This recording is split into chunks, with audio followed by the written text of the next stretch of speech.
मैं सरताज आलम, खबर 7 से। हम लोग हैं उत्तराखंड के हल्द्वानी में, और हल्द्वानी में भी इस वक्त हम हैं काठगोदाम स्थित सर्किट हाउस में, जहां पर उत्तराखंड अल्पसंख्यक आयोग की एक सुनवाई अदालत चल रही है। सुनवाई है अल्पसंख्यकों के हितों की रक्षा करने के लिए बनाए गए आयोग द्वारा। आज वहां पर हैं जनाब मजहर सिंह, नईम नवाब और इकबाल सिंह, जो कि ये उपाध्यक्ष हैं। बाकायदा पूरी कमेटी है, और उसके बाद वहाँ पर फरियादी भी हैं और अधिकारी भी हैं। मामला वहाँ पर भ्रष्टाचार से संबंधित भी सुनवाई में है। शिक्षा विभाग में नियुक्तियों को लेकर भी अल्पसंख्यकों को जो उत्पीड़न है उससे संबंधित भी है।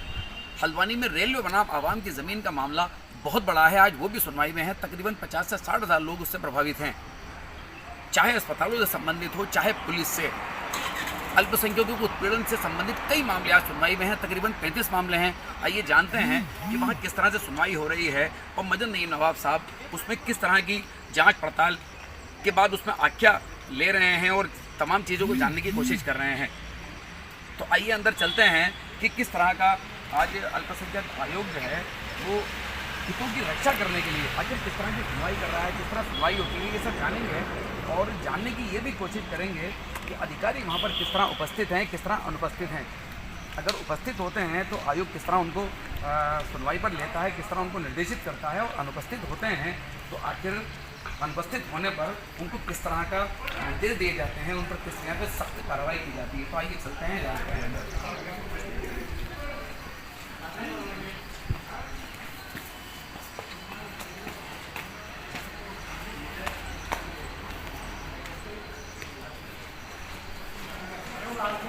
आप लोगों की क्या तारीख है? आप लोगों की तारीख है? आप देखेंगे कि इस हॉल के अंदर अल्पसंख्यक आयोग की सुनवाई अदालत यहाँ पर चल रही है, और उसके अलावा यहाँ पर आप देखेंगे फरियादी सुबह से ही यहाँ पर बैठे हैं। बाहर भी आप देखेंगे यहाँ पर कई फरियादी बैठे हैं। काफ़ी दूर दूर से लोग आए होंगे। उधम सिंह नगर और नैनीताल जिले की तमाम फरियादी आज यहाँ पर हैं और पहुँचे हुए हैं। तो आप लोगों को भी यहाँ पर नंबर मिला होगा, तो अभी आप लोगों का नंबर नहीं आया। अच्छा, थोड़ा लेट हो गया। लोग कहाँ से आएंगे आप लोग? अच्छा, तो आप ये देखेंगे, अंदर चलते हैं।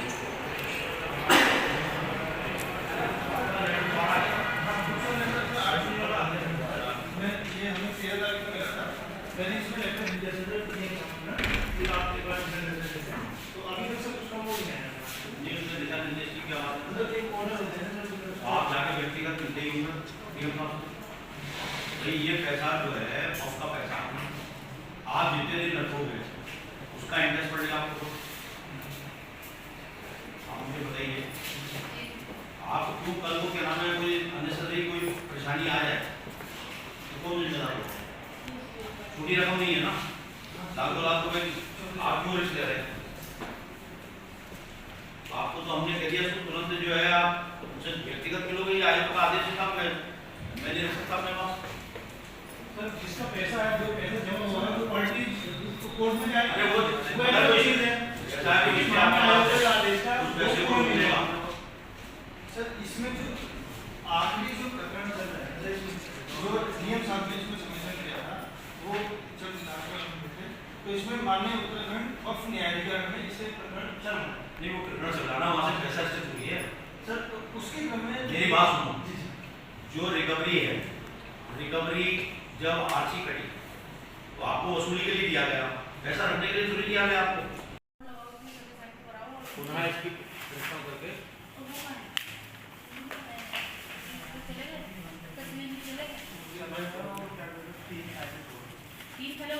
क्यों वो उन्हें पता नहीं जल्दी होती है जाना वो उसके सुनवाई से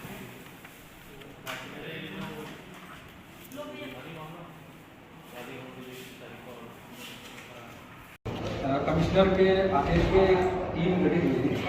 इसमें रेलवे के भी अधिकारी थे, राजस्व के भी थे, वन के भी थे, जिन्होंने एक सर्वे किया था मलिन बस्तियों का, और उन्होंने इस इलाके की एक मलिन बस्ती को इंदिरानगर पश्चिमी को कैटेगरी 1 में रखा। जो उत्तराखंड की नियमावली है जिसके अनुसार कैटेगराइज किया जाता है बस्तियों को, कैटेगरी 1 का मतलब होता है वो भूमि जहाँ पर उसी जगह पर मालिकाना अधिकार दिए जाने में कोई विधिक समस्या ना हो। दैट मीन्स वो लैंड रेलवे की नहीं है, सेंट्रल गवर्नमेंट की किसी भी की नहीं है, वो स्टेट की लैंड थी। और आज उस पूरी की पूरी लैंड को यही सब डिपार्टमेंट मिलके जो उस समय उसको सर्वे करने में डिपार्टमेंट चुका, इन्होंने उसको घोषित किया। दूसरी बात, अप्रैल 2022 में इस कमेटी ने सलीम सैफी व अन्य के डॉक्यूमेंट्स की जांच की, जो उसी लैंड को आरटीआई में नजूल भूमि बताया जा रहा है नगर निगम के द्वारा। अब ऐसा कैसे हो सकता है? एक लैंड को नजूल बताया जा रहा है नगर निगम के द्वारा, लेकिन कहाँ है इसमें ये इंदिरा नगर पश्चिम? सर ये मेरे पास इसकी ये पूरा अधिसूचना की कॉपी है। ये इंदिरा नगर पूरे की बात कर रहा है ना? सर ये अधिसूचना हो, वो तो टीम है जिसने सर्वे किया, अधिसूचना ये ले लीजिए। और ये सूचना है हाँ, पेज नंबर 5 का आप चेक कर सकते हैं। ये नियमावली है जिसके आधार पर कैटेगराइज किया जाता है। ये लाओ इसमें नगर निगम की अपनी खुद की भी एक संपत्ति है, जिसपे किसी ने अगर कब्जा कर लिया तो नगर निगम ने उसको बकायदा नोटिस देकर खाली कराया, लेकिन उसी संपत्ति को रेलवे नोटिस जारी कर रहा है कि ये अतिक्रमण है, आप इसको खाली कीजिए।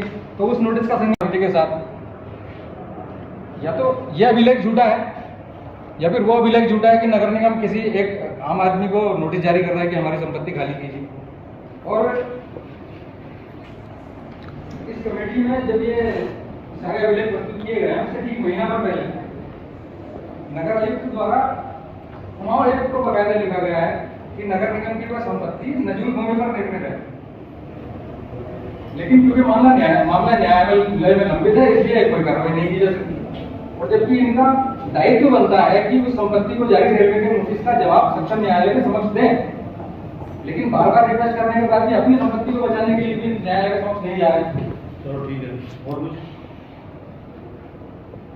सर हमारा निवेदन है माननीय आयोग से कि जो सीमांकन की बात कर रहा है किसी कोर्ट ने हाई कोर्ट में है, वहाँ पे भी हम जवाब देंगे, यहाँ पे भी हम अपना जवाब नहीं, देंगे। कोई क्या ऐसा आदेश है जब आप देखिए, जब ये आपको बोल रहे हैं पूरा हो बोलना, अब जब ये बात कर रहे हैं तो हमें बात करना चाहिए।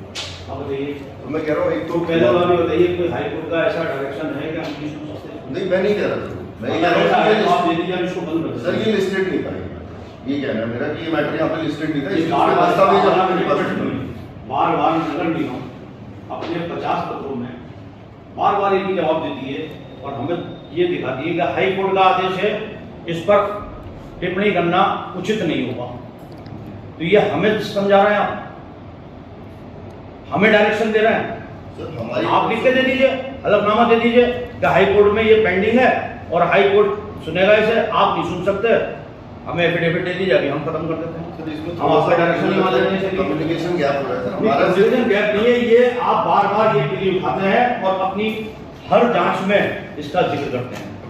नगर पालिका ये जिक्र करती है कि साहब के में जो है ये न्यायपालिका में ये मामला है, अगर इसमें जो पक्षकार हैं सलीम सैफी, रईस अहमद, इन्होंने जो प्रार्थना पत्र दिया है, किसी मकान का नहीं दिया कि रेलवे की जमीन का हम कोई मालिकाना हक पूछ रहे हैं आपसे। हम आपसे ये पूछ रहे हैं, जो आपने डॉक्यूमेंट दिए हैं, आपने दिए हैं, नक्शा आपने दिया है और नगर निगम द्वारा अनापत्ति फ्री होल्ड में नगर निगम द्वारा दी, प्रबंधन द्वारा, ठीक, आपके द्वारा एनओसी दी गई, संबंधित जो वहां पर पानी की टंकी है, बिजली घर है, स्कूल है, नगर पालिका ने एनओसी दी है, वहाँ ओवरहेड टैंक बना है, वहाँ सीवर लाइन पड़ी है, आपके द्वारा विकास किया गया है, मलिन बस्ती के नाम पर पैसा लगाया गया है, ये आपके द्वारा किया गया और आप मेरे से प्रबंधक हैं। हमने ये पूछा है क्या ये जगह के प्रबंधक आप हैं या नहीं हैं, ये साफ कर दें, बात खत्म है। आप अतिक्रमण तोड़ने जा रहे हैं वहां मलिक के बगीचे में, ठीक है। दूसरा, आप ये जो बता रहे हैं, अभी एक मकान का मसला था जिसमें एक पार्षद द्वारा कब्जा करा किया गया था, जो क्या घर था, वो सामुदायिक केंद्र है। सामुदायिक है। आप ऑर्डर निकाला था, तो इसमें एक ढोलकपति यहाँ से ही हटा, उनको नगर निगम को आदेश दिया गया कि आप इनका बिना किसी ऑर्डर के, बिना किसी पावर के, किसी लॉ के अंदर ऐसा कोई नहीं आता नहीं है। जब शासन आदेश हो गया है, हाँ, शासन आदेश हो गया तो उसके खिलाफ फॉलो करना है ना उसको। इसमें मेरा सर रेगुलर सुनने के आप तो वो किस अथॉरिटी के अंदर म्युनिसिपल कॉर्पोरेशन ने कर दिया और डीएमए की अथॉरिटी ने म्युनिसिपल कॉर्पोरेशन को ये बात मतलब ऐसा बोल दिया कि वो उन्होंने फॉलो कर लिया। और कुछ और एक चीज और है कि जैसे अब रेलवे अभी हम प्रेजेंट है कि नहीं मुझे पता नहीं, तो रेलवे को स्टार्टिंग में प्लान किया था कि हम जो विवाद हुए हैं 28 एकड़ की है, जो सीएन हमारी चली थी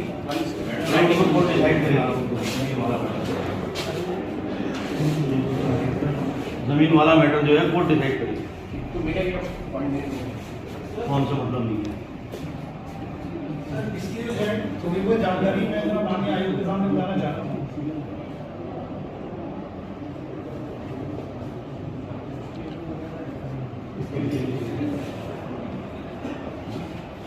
क्या ये रिसीव ये रिसीव भी रहते हैं हमारे। रिसीव करो तक है रिसीव कॉपी दे दो ना आपको मैं क्लियर कर दो हमारा। और वो मैंने सिग्नेचर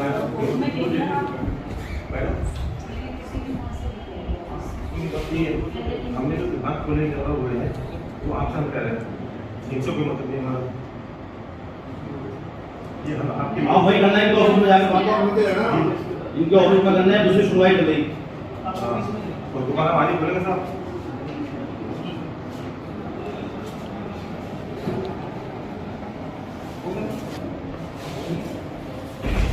मैं माननीय आयोग को रेलवे की जमीन के बारे में मैं आपको बताना चाहता हूँ जो जानकारी मेरे पास है और वो ऑन पेपर है, लेकिन रेलवे डिपार्टमेंट ने उस जानकारी को सबसे छिपाए रखा है। ना ही जिला प्रशासन को उसकी जानकारी है और ना ही किसी दूसरे आदमी को, ना ही प्रेस को जानकारी है, ना ही मीडिया को जानकारी है, ना ही किसी दूसरे को जानकारी है। इसका मेन तथ्य यह है कि रेलवे की जमीन का 1913 का नक्शा मेरे पास है। उसमें रेलवे लाइन बनी हुई है साफ और रेलवे लाइन का जो स्टेटस है वो स्टेट लाइन में है। जो उसके पश्चिम की तरफ खसरा नंबर है वो है 883। 883 का रकबा कम से कम है 1500 एकड़ का।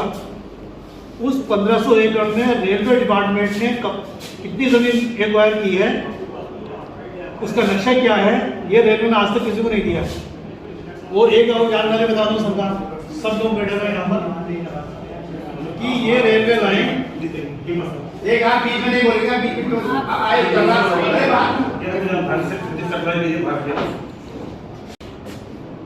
सर रेलवे लाइन जब ये 1884 में यहाँ आई है, ये रेलवे लाइन 1884 में यहाँ आई है और ये रेलवे लाइन भोजपुरा से शुरू होकर काठगोदाम तक 84 किलोमीटर की है। और जब ये रेलवे लाइन शुरू हुई थी तो इसको एक प्राइवेट कंपनी ने शुरू किया था जिसको कहते थे रोहिलखंड कुमाऊं रेलवे, और ये प्राइवेट कंपनी थी। उस प्राइवेट कंपनी 1943 तक वो प्राइवेट कंपनी उस रेलवे लाइन को चलाती थी।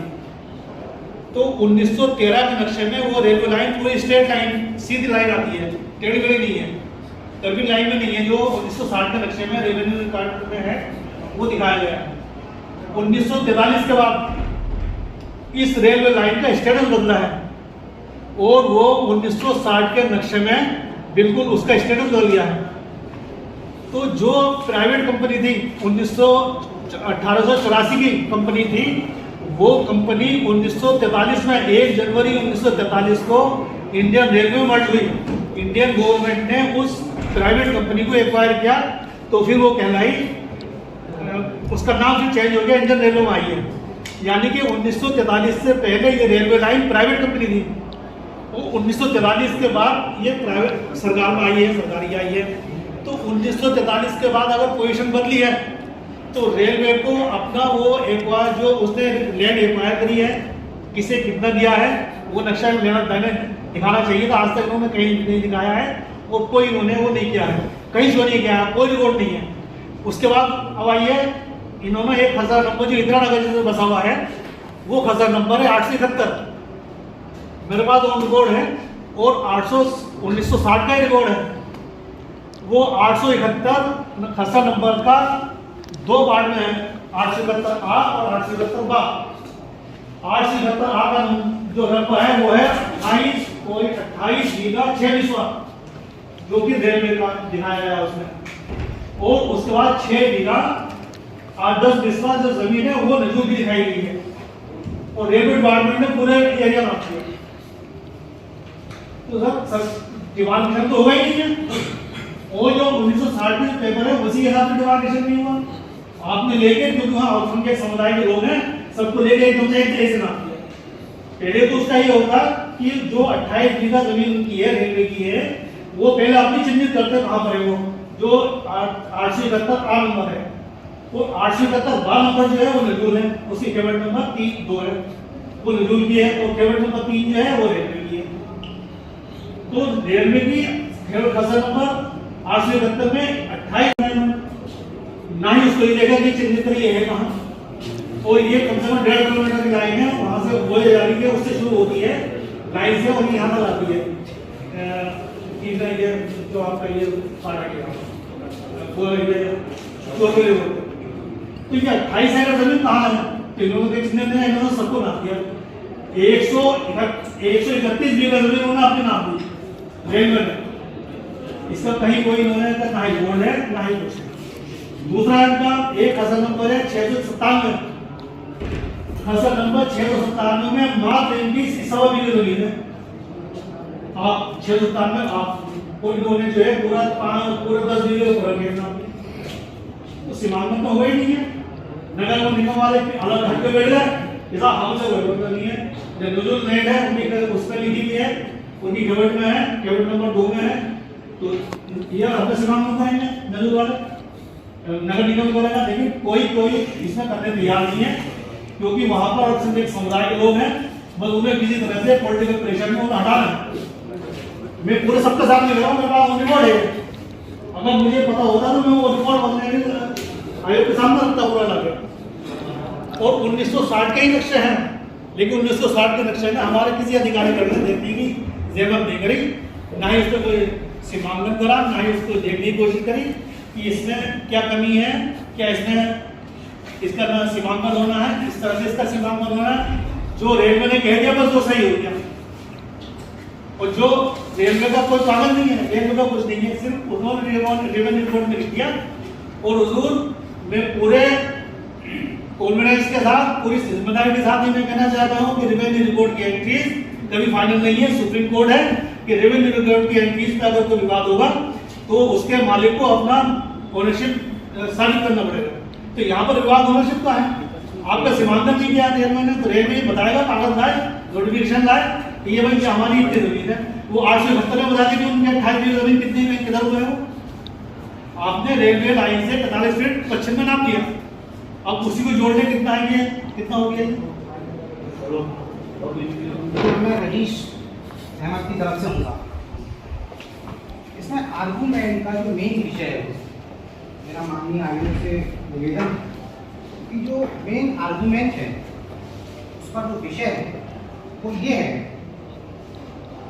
कि श्री सलीम सैफी, ये अध्यक्ष हैं जन सहयोग सेवा समिति हल्द्वानी, इन्होंने एक शिकायती प्रार्थना पत्र माननीय आयोग के आगे प्रस्तुत किया और एक प्रार्थना करी माननीय आयोग से कि जो लैंड है जिसको रेलवे ये दावा कर रहा है कि ये अतिक्रमण कर रखा है, तमाम जमीन पर ये मेरा मालिकाना हक है, आप लोग अतिक्रमणकारी हैं और आप लोगों का हम इविक्शन कर रहे हैं, बिल्कुल प्रॉपर प्रोविजंस को फॉलो करें।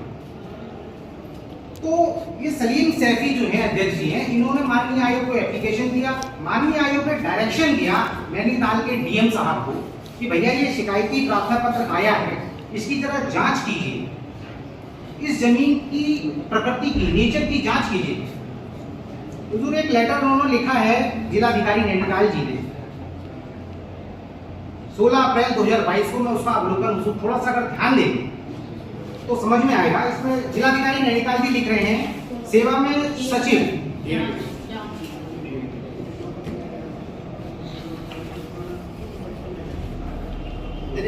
हाँ 16 अप्रैल 2022 का है, पत्रांक है 958।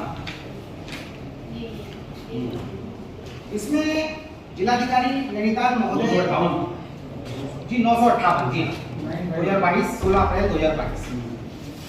इसमें जिलाधिकारी नैनीताल महोदय ये कह रहे हैं सेवा में सचिव उत्तराखंड अल्पसंख्यक आयोग देहरादून, विषय है श्री सलीम सैफी अध्यक्ष जन सहयोग सेवा समिति हल्द्वानी के शिकायती पत्र पर माननीय आयोग द्वारा दिए गए निर्देशों के क्रम में गठित जांच समिति की संयुक्त आख्या के संबंध में लिख के बता रहे हैं माननीय आयोग। क्या बता रहे हैं आगे बढ़िए। उपरोक्त विषय सचिव उत्तराखंड अल्पसंख्यक आयोग देहरादून के पत्र संख्या दिनांक 18 फरवरी 2022 का अवलोकन करने का कष्ट करें, जिसके द्वारा प्रकरण में अपर जिलाधिकारी प्रशासन नैनीताल की अध्यक्षता में एक समिति का गठन किया जाए, जिसमें राजस्व विभाग, रेलवे विभाग और नगर निगम विभाग को सदस्य के रूप में नामित कर प्रकरण में पूर्व में हुए सीमांकन, मानचित्र एवं दस्तावेजों को जांच कर सम्मिलित कर जांच आख्या 15 दिवस के भीतर माननीय आयोग को प्रेषित करने हेतु निर्देशित किया गया। माननीय आयोग ने इस तरह का डायरेक्शन दिया कि क्या डायरेक्शन दिया था कि सीमांकन, मानचित्र, दस्तावेज की जांच करें और फिर 15 दिनों के भीतर माननीय आयोग को माननीय आयोग द्वारा दिए गए निर्देशों के अनुपालन में डीएम साहब कह रहे हैं कि अपर जिलाधिकारी नैनीताल की अध्यक्षता में जांच कमेटी का गठन किया गया। जांच कमेटी द्वारा प्रकरण में जांच उपरांत अपनी संयुक्त जांच आख्या प्रस्तुत की गई है जो संलग्न है। आप ये देखिए साहब, जांच नेक्स्ट पेज में है। श्री सलीम सैफी अध्यक्ष जन सहयोग सेवा समिति हल्द्वानी द्वारा माननीय अल्पसंख्यक आयोग देहरादून को प्रेषित शिकायत अपने पत्रांक 910 दिनांक 23 जून 2021, भैया डिस्टर्ब न करें, रिक्वेस्ट प्लीज, जून 2021 में ये कह रहे हैं कि पहले भी अपर जिलाधिकारी प्रशासन नैनीताल ने जांच की और 23 जून 2021 को माननीय आयोग को प्रेषित की। 23 जून 2021 को माननीय अल्पसंख्यक आयोग के पत्रांक 1246 18 फरवरी 2022 द्वारा पुनः जिलाधिकारी नैनीताल को निर्देशित किया गया कि अपर जिलाधिकारी प्रशासन, राजस्व विभाग, रेलवे विभाग और नगर निगम की संयुक्त समिति गठित कर पूर्व में हुए सीमांकन, मानचित्र व दस्तावेजों को जांच में सम्मिलित कर जांच आख्या प्रस्तुत करें। इस लाइन को हुजूर मैं चाहता हूं कि माननीय आयोग अंडरलाइन करे कि ये एडमिट कर रहे हैं कि माननीय आयोग ने क्या डायरेक्शन दिए थे। हुजूर मैं इसमें संक्षिप्त में बताऊं कि जिलाधिकारी नैनीताल महोदय ने एक समिति गठित करवाई, एडीएम महोदय थे उसमें, और माननीय आयोग को लॉलीपॉप दिया है, गुमराह किया है, और तो और हाईकोर्ट को भी गुमराह कर रहा है रेलवे डिपार्टमेंट। कैसे गुमराह कर रहा है, अगर हुजूर अटेंशन देंगे तो मैं अभी साबित कर दूंगा, क्योंकि वैसे तो ये मानेंगे नहीं। अगर इनसे कहें तो ये मानने को तैयार नहीं है, लेकिन इन्हीं के द्वारा एडमिट इन्होंने किया है। अगर हुजूर उसमें अटेंशन देंगे तो अभी इसी समय के 15 मिनट में प्रूफ हो जाएगा कि ये माननीय आयोग को भी गुमराह कर रहे हैं और माननीय उच्च न्यायालय को भी गुमराह कर रहे हैं। बस मुझे केवल 15 मिनट अगर माननीय आयोग दे दे तो मैं इस चीज को यही साबित कर दूं अभी। मतलब आप सर 15 मिनट चाहे उसके बाद आप सुन लेते हैं, आप सुन लें, आप गुमराह कर रहे हैं। मेरा कहना ये और मैं साबित करने की पूरा कोशिश करूंगा। हुजूर माननीय आयोग ने क्या डायरेक्शन दिया था कि सीमांकन, मानचित्र एवं दस्तावेजों को जांच में सम्मिलित कर, ये बहुत बड़ा पॉइंट है, इस पर जांच में सम्मिलित कर आख्या प्रस्तुत की। ये इनके लिए डायरेक्शन। माननीय आयोग के निर्देशन पर जिलाधिकारी नैनीताल द्वारा अपर जिला अधिकारी प्रशासन नैनीताल, नगर आयुक्त नगर निगम हल्द्वानी, नगर मजिस्ट्रेट जिलाधिकारी हल्द्वानी और सेक्शन ऑफिसर रेलवे हल्द्वानी की टीम गठित की गई। जांच टीम द्वारा प्रकरण में सुनवाई को 12 अप्रैल 2022 की तिथि निर्धारित की गई। हल्द्वानी तहसील में NIC कक्ष तहसील हल्द्वानी में सभी लोग उपस्थित थे। शिकायतकर्ता श्री सलीम सैफी द्वारा सबसे पहले समिति के समक्ष अवगत कराया गया, उन्होंने बयान लिए होंगे कि रेलवे विभाग द्वारा हल्द्वानी रेलवे स्टेशन और उसके आसपास जिस क्षेत्र के अतिक्रमण हटाने की बात कही जा रही है, वहीं पर कई सरकारी संपत्तियां, वक्फ भूमि, नजूल, फ्रीहोल्ड भूमियां, व्यक्तियों की निजी भूमि भी स्थित है, जिन भूमियों को रेलवे द्वारा जबरन अपना क्षेत्र बताकर अतिक्रमित भूमि कहा जा रहा है, जबकि यह भूमि रेलवे की नहीं है। स्पष्ट उसने कहा ये भूमि रेलवे की नहीं। आप जांच कर रही है, समिति जांच कर रही है, उसके क्या दायित्व बनते हैं। श्री सैफी द्वारा समिति को अपने प्रार्थना पत्र 12 अप्रैल 2022 जिस पर माननीय उपाध्यक्ष उत्तराखंड अल्पसंख्यक आयोग द्वारा संबंधित पंजीकृत विक्रय विलेख, नगर पालिका निगम की कर संग्रहण रसीद आदि से संबंधित 96 प्रश्न उपलब्ध कराए गए। इन प्रपत्रों में सम्मिलित कुछ प्रपत्रों में तहसील हल्द्वानी स्थित वक्फ संपत्तियों का उल्लेख किया गया, परंतु यह प्रपत्र मात्र फोटो प्रतियां हैं। ये टेक्निकलिटी, ये लैक ऑफ, ये डिफाइन किया इन्होंने। देखिए जांच कर रहे हैं आप, और आप जो टेक्निकली लैकुन आए हैं कि वो सिर्फ एक फोटो कॉपी है और उसे ये एविडेंस में एडमिशन नहीं है, तो ये आप जांच कर रहे हैं। अगर तो क्या आपने उस शिकायतकर्ता को साक्ष्य प्रस्तुत करने का, उसे एविडेंस प्रस्तुत करने का मौका दिया? अगर वो फोटो प्रतियां हैं तो क्या उससे कहा कि आप भैया ये मूल उसकी मूल प्रतियां कहाँ है, मूल लेके आइए? ये कहीं भी इनकी आज्ञा में नहीं है, इस चीज एविडेंस का मौका नहीं दिया उसको, शिकायत करता। परंतु यह प्रपत्र मात्र फोटो प्रतियां हैं, टेक्निकली एक चीज कानूनी रखी इन्होंने, और ना ही इसमें किसी सक्षम अधिकारी के हस्ताक्षर है। साथ ही इनके अवलोकन से यह भी स्पष्ट नहीं हो पा रहा है कि यह किस मूल दस्तावेज की प्रतियां हैं, ये कह रहे हैं। इसी के साथ एक प्रश्न, उत्तर प्रदेश गजट 24 नवंबर 1984 ईस्वी का भी फोटो प्रति ब्रैकेट में डाल रखा है, संलग्न है। आपको पूरी नॉलेज है, फोटो प्रति नहीं आपको बताया है कि गजट 24 नवंबर 1984 ये डेट फोटो प्रति से ही देखी होगी आप, तो आप जांच कर रहे हैं, आप उसका मूल दस्तावेज ला सकते थे, जिसमें लाइन नंबर 13-17 पर चौकलिया रोड में कुछ वक्फ संपत्तियों का उल्लेख किया गया है। उक्त के अध्यक्ष श्रीमती नजरीन बेगम, मोहम्मद आमिर अहमद, श्री हबीबुल्लाह एवं शफी अहमद ताकि के पक्ष में पूर्व में हुई लीज आवंटन की प्रतियां भी हैं। लीज आवंटन की प्रतियां लीज जो स्टेट ऑफिसर होते हैं डीएम वो आवंटित करते हैं, नजूल अधिकारी होते हैं। समिति में उपस्थित रेल, अब देखिए यहाँ पर आइए, समिति में उपस्थित, पहले तो उन्होंने जो समिति बनाई है हमारे डीएम महोदय नैनीताल, इसमें रेलवे खुद एक पक्षकार है।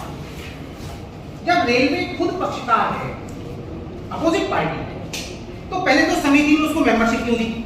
पहला तो एक प्रश्न ये कि जो आदमी दो पक्षकार है, उसमें आप जो समिति बना रहे हैं उसमें खुद रेलवे के एक ऑफिसर को बैठा दे रहे हैं, तो फिर निष्पक्षता कहाँ है? तो फिर हमारे भी एक पक्ष को निवासीगण को बैठाइए समिति।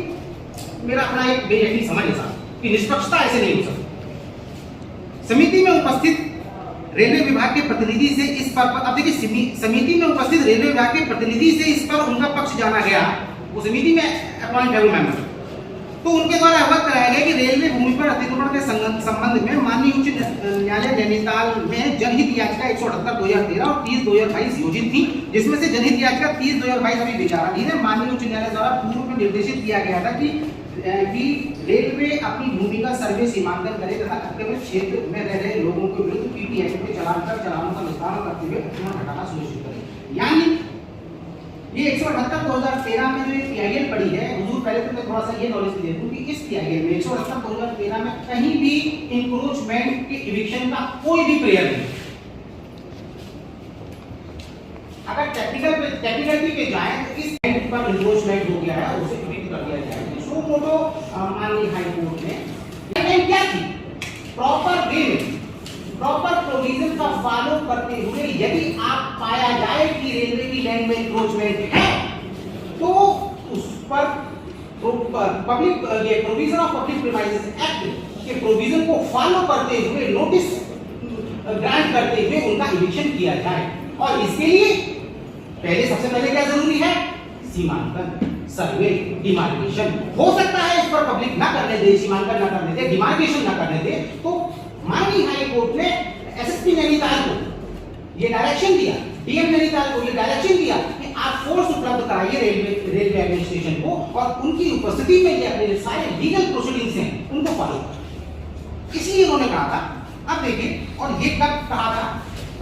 ये हुआ था, ये नवंबर 2016 में डिस्पोज ऑफ किया है 178/2013 की किया, और 13 नवंबर 2016 को डिस्पोज ऑफ किया है। और एक जब रिव्यू लगा था स्टेट ने और ये रेलवे डिपार्टमेंट, तो उसका डिस्पोज ऑफ भी करा है माननीय हाई कोर्ट ने, ये 10 जनवरी 2017। तो हुजूर अभी मैं वो ऑर्डर पढ़ूंगा कि मैं भी पढ़ूंगा हुजूर, मैं भी हुजूर को लेके जाऊंगा वहां पर, मैं भी लेके जाऊंगा कि 13 नवंबर 2016 और 10 जनवरी 2017 तो रिव्यू पर डिस्पोज ऑफ किया, इसमें स्टेट ने और रेलवे ने रिव्यू पिटीशन डाली थी, उसका भी डिस्पोज, जिस पर माननीय सर्वोच्च न्यायालय ने 18 जनवरी 2017 को स्टे और गाइड किया, डायरेक्शन दिया माननीय उत्तराखंड हाई कोर्ट कि Uttarakhand high court has erred in its order 13/11/2016 माना है सुप्रीम कोर्ट, और डायरेक्शन दिया। क्या कहा? मैं मेरे पास ऑर्डर भी है, हुजूर कहेंगे तो इसमें साफ चीफ जस्टिस चंद्रचूड़ जी की बेंच ने कहा था कि provision of public premises act can not be invoked arbitrarily to oust the petitioner from the land of railway without following the provision that are laid down in Public Premises Act. कि जो provision public premises act में laid down है बिना उनके follow किए, सुन लीजिए माननीय high court, किसी भी पेटिशनर को इविक्ट नहीं किया जा सकता। ये मेरे सामने रखा हुआ है, माननीय उच्चतम न्यायालय का ये है, इसमें साफ लिखा हुआ है। उसको अगर चाहेंगे तो मैं दिखा दूंगा, ये रख दिया मेरे सामने, अगर देखना भी चाहें तो मैं दे दूंगा। फिलहाल मैं आगे बढ़ता हूँ क्योंकि सब्जेक्ट ये है, ये सब संबंधित है। जी बिल्कुल, मतलब मेन गाइडलाइन दिया है इस प्रॉपर्टी से संबंधित है ये। जी बिल्कुल, मेरा कहना मैं यही बता रहा हूँ कि 13 नवंबर 2016 को जो ये पीआईएल का डिस्पोज ऑफ किया माननीय हाई कोर्ट ने, और उसके बाद ये क्या कहते हैं कि रेलवे अतिक्रमण से संबंधित जनहित याचिका संख्या 178/2013 में पारित निर्णय दिनांक 22/11/2019 जो पीछे लगा हुआ है, इसमें 22/11/2019 लगा हुआ है, कि पैरा 5 में ये बता रहे हैं, आपको संतुष्ट कर रहे हैं माननीय आयोग को कि हुजूर 22/11/2019 का पैरा 5 पढ़ लीजिए। माननीय उच्च न्यायालय द्वारा निर्देशित किया गया है कि the chief secretary and DIG of police state Uttarakhand were directed to provide necessary police force to evict encroacher from the land. Evict को भी करें, इविक्ट करने के लिए हमको पुलिस बल उपलब्ध कराने के लिए हाई कोर्ट ने कहा है। पर आगे नहीं पढ़ाई, जरा इस लाइन को पढ़िए, मैं आगे पढ़ रहा हूं। Which had already been demarcated, फिर से बोल रहा हूं, which had already been demarcated, इस लाइन पे जोर नहीं देंगे। which had already been demarcated, कि जो जिस उस लैंड का वहां से आप इविक्ट कर सकते हैं अमर भाई लट्टू पैंट को, जहां से जिस लैंड का डिमार्केशन हो चुका है, ये लिखा इसी में लिखा। यानी कि हाई कोर्ट ने क्या डायरेक्शन दी थी, भैया जिसका सीमांकन हो चुका है वहां पर आप पुलिस फोर्स भेजिए और उनका इविक्शन कर दो। ये इन्होंने प्रस्तुत की नीति पढ़ रहा हूं मैं, कोई अपना दस्तावेज एक चीज। आगे देखिए, शिकायतकर्ता द्वारा उठाए गए, अभी कैसे कन्विंस कर रहे हैं माननीय आयोग को कि शिकायतकर्ता द्वारा उठाए गए बिंदु के प्रश्नगत क्षेत्र में लोगों की लीज भूमि, फ्रीहोल्ड भूमि व नीलामी में खरीदी गई भूमि भी स्थित है का संज्ञान भी ये कह रहे हैं कि माननीय उच्च न्यायालय द्वारा निर्णय के पैरा 9 में लिया गया भी नीचे लगा है। मतलब बिल्कुल कन्विंस कर रहे हैं, बिल्कुल गुमराह कर रहे हैं कि लिया गया है, लीज की बात आप बेकार बोल रहे हैं लोग पेटिशनर। माननीय हाई कोर्ट ने इसका भी संज्ञान लिया। कैसे लिया है? पैरा 10 में साहब किस तरह से इसका निस्तारण किया वो सब जानते हैं, पब्लिक जानती है कि x party eviction order issue किया है, मैरिट पर इशू नहीं किया है, x party eviction order issue किया है। ये तो स्टेट ऑफिसर ने इस तरह से निस्तारित किया है। जनहित याचिका द्वारा 178/2013 में माननीय उच्च न्यायालय द्वारा पारित निर्णयों दिनांक 24 मार्च 2021 बहुत ही रिलेवेंट और बहुत ही इंपॉर्टेंट है, और ये साबित कर देगा सिर्फ इतनी लाइन कि ये कैसे गुमराह कर रहे हैं माननीय आयोग को और माननीय उत्तराखंड। सिर्फ ये लाइन, ये पैरा कि जनहित याचिका 178/2013 में माननीय उच्च न्यायालय द्वारा पारित निर्णयों दिनांक 24 मार्च 2021 एवं दिनांक 7 अप्रैल 2021 से स्पष्ट है, बिल्कुल स्पष्ट है। क्या स्पष्ट है? कि रेलवे भूमि पर हुए अतिक्रमण के संबंध में पूर्व में सर्वे व सीमांकन हुआ है। स्पष्ट है, हुआ है सीमांकन। किससे स्पष्ट है? ये माननीय हाई कोर्ट ने 2 ऑर्डर किए, 24 मार्च 2021 को और 7 अप्रैल 2021 को, उससे स्पष्ट है। खुद में नहीं बता सकते कि बता रहे हैं कि सीमांकन हुआ है या नहीं हुआ है, कह रहे हैं हाई कोर्ट के ऑर्डर पढ़ लीजिए, उससे पता लग जाएगा आपको कि हुआ है सीमांकन। अपना कोई प्रूफ नहीं दे रहे कि भाई सीमांकन हुआ है, किस तारीख को हुआ है, स्टेट गवर्नमेंट ने कब इसके लिए अनुमोदन किया, कब किस तारीख को इसका सीमांकन किया, ये सब कुछ नहीं बता रहे। ये कह रहे हैं कि आप 23 मार्च 2021 का और 7 अप्रैल 2021 का माननीय हाईकोर्ट का ऑर्डर पढ़ लें। तो मैं पढ़ रहा हूँ ऑर्डर, अब मैं सबसे पहले पढ़ रहा हूँ 24 मार्च 2021 और 7 अप्रैल 2021 को माननीय हाई कोर्ट ने क्या ऑर्डर दिया, जिससे कि भैया स्पष्ट हो जाए कि डिमार्केशन हुआ है। जरा पढ़ते हैं, पीछे लगे। ये है साहब 24 मार्च 2021 का हाई कोर्ट का ऑर्डर। देख लेते हैं इसमें कि क्या स्पष्ट हो रहा है कि डिमार्केशन हुआ है कि नहीं।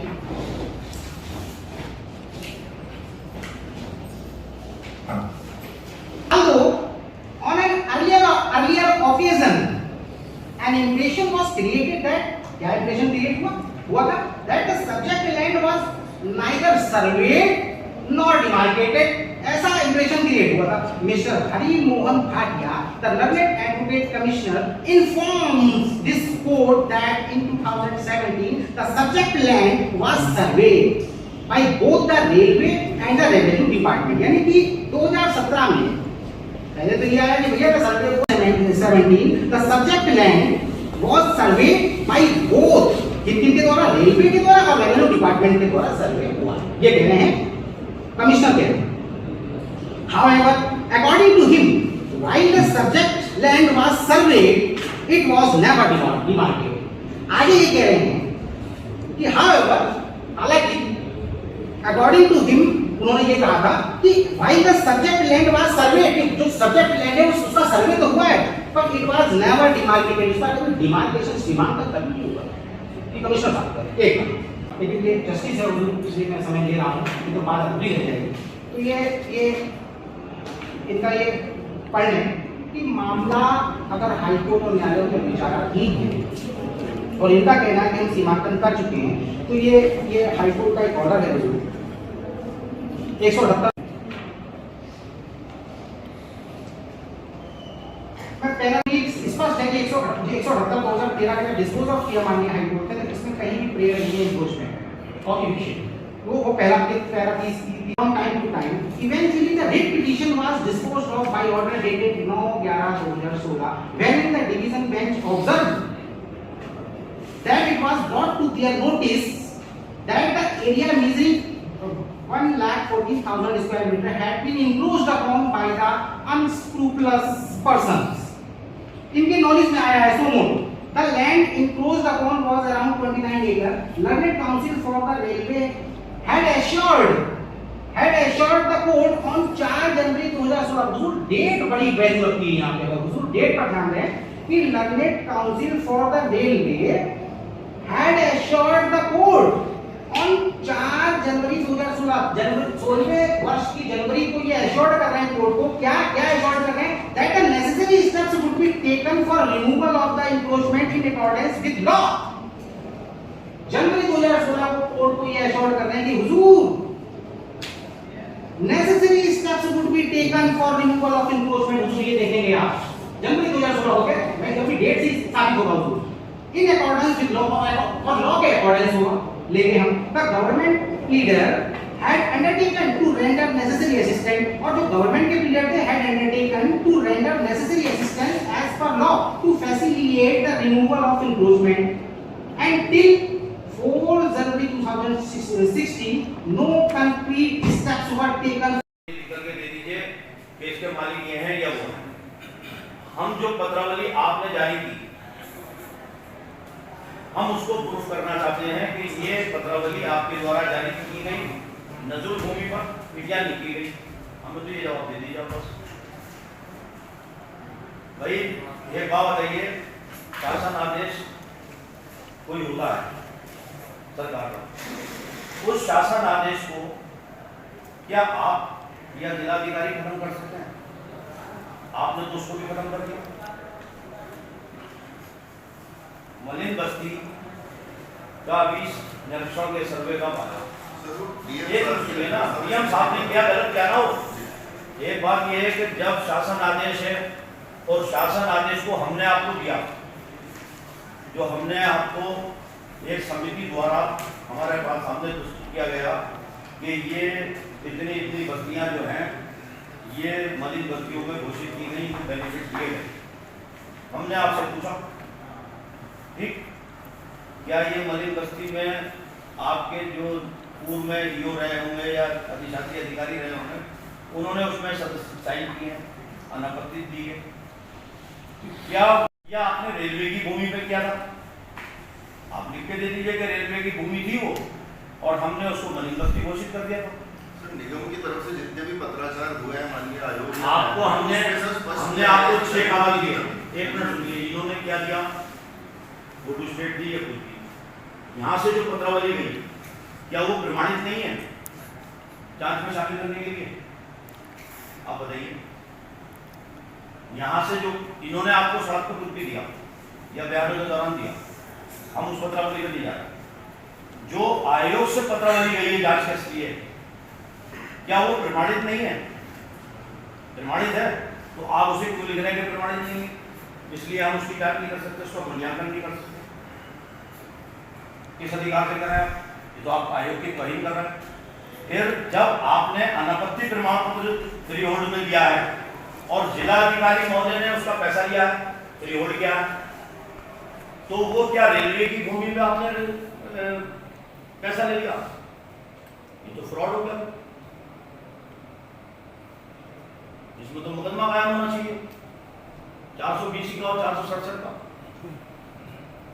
क्यों हमें मजबूर कर रहे हैं आप? और हमारे अधिकार अगर आप बताएंगे तो हमें फिर अधिकार मत बताइए, हमें तो ये बताइए कि आप कर सकते नहीं कर सकते हैं जिला स्तर से जांच, या हम उच्च अधिकारियों को फिर एक कमेटी और बनाएं। आप हमें लिख के दे दीजिए कि हम नहीं कर सकते इसमें जांच, और आप जांच कर रहे हैं, एक तरफ आप हाईकोर्ट का हवाला डालना है कि इसलिए इसमें टिप्पणी करनी उचित नहीं है। क्यों बयान लिया आपने? आप 2 लाइन का पत्र भेज देते कि भैया हाईकोर्ट का आदेश है और हाईकोर्ट के मामले में जब चल रहा है तो हम इसमें कोई जांच में सहयोग नहीं करेंगे। फिर हम बताते हैं हमें किस अधिकार से काम से जांच करनी है। खाली आप आयोग का भी समय खराब कर रहे हैं और अपना भी समय खराब कर रहे हैं, गुमराह कर रहे हैं। किसी चीज को पॉलिटिकल न बने। अगर हमारा आयोग गठित हुआ है और उस आयोग को किस लिए गठित किया, पहले आप ये पढ़ लीजिए। ये भी सरकार ने बनाया है और सरकार ने ही आयोग का गठन किया है। सरकार ने ही आयोग को ये नियमावली जब भी बनती है शासन आदेश से बनती है, उसकी अनुमति राज्यपाल द्वारा मिलती है, इसीलिए सरकार उसका अंग है। सरकार अंग है और हम अंग है, और आपकी सरकार के अंग है। अगर किसी गरीब आदमी का कोई भला हो गया है, कोई पीड़ित को न्याय मिल गया है, तो उसमें क्या बुराई होगी? क्या बुराई होगी? अगर वहां अतिक्रमणकारी है, हमारा उनसे मकसद नहीं है रेलवे की भूमि रेलवे खाली कराए। 2007 में भी सहयोग किया आपने, रेलवे को भूमि खाली करा के दी। इतने झगड़ा हुआ, झंझट हुआ और इतने लोगों के खिलाफ मुकदमा हुआ, आपके लोगों के ऊपर आगजनी हुई, नगर पालिका के लोगों को जख्मी करा गया, उनके वाहन तोड़े गए, सब कुछ हुआ, नुकसान आपने खाली करा के दी। क्या वो रेलवे ने उस पर कब्जा है रेलवे का? आप एक बार रेलवे से नहीं पूछ सकते जो हमने खाली करा के दी वो जमीन है कहाँ? जिला प्रशासन एक बार नहीं पूछ सकता जिले में कितना पैसा खर्च हुआ था उसमें 2007 में? आप बताइए प्रशासन का कितना पैसा खर्च हुआ उसमें? 700 मकान खाली करा के दिए थे और 800 मकानों का दावा था उसमें। वो प्रक्रिया भी आपके यहाँ पेंडिंग चल रही है कि उसका पुनर्वास की जो फाइल चल रही है 2009 से वो पेंडिंग चल रही है। अगर ये मन बनाना है कि किसी गरीब आदमी को बेनिफिट नहीं देना है, जो आपने पट्टे हम नहीं कह रहे कि जो अतिक्रमणकारी आपकी जगह पे बैठे आप अतिक्रमण तोड़ दीजिए, साफ कर दीजिए, रेलवे को दे दीजिए, आपका अधिकार है। जिला अधिकारी का अधिकार है, कोई नजर की भूमि पे बैठा है, जिला अधिकारी चाहे तो वो रेलवे को दे सकते हैं, उनका अधिकार है, रेलवे को बदलवा दे सकते हैं। लेकिन जिसका पैसा दे रहे हो, जो पट्टा दे रहे हो, वो पैसा क्यों लिया गया आपने का? तो सवाल ये है, आप बताइए मैं गलत कह रहा हूँ?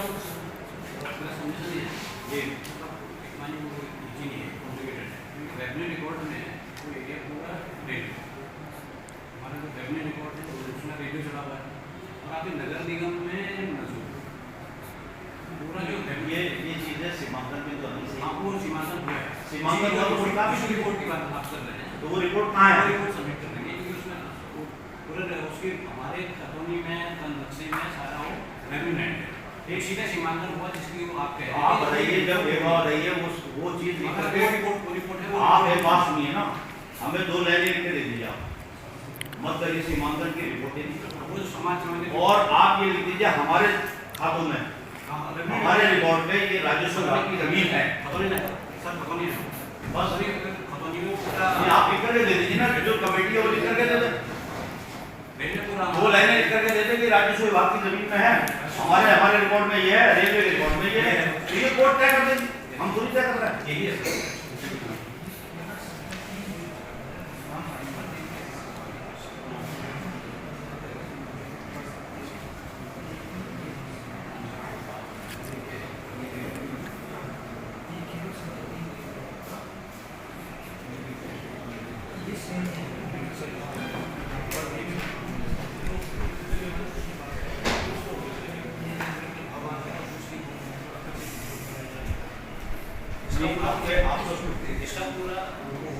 डिमार्केशन हुआ है उसकी डिमार्केशन की रिपोर्ट है।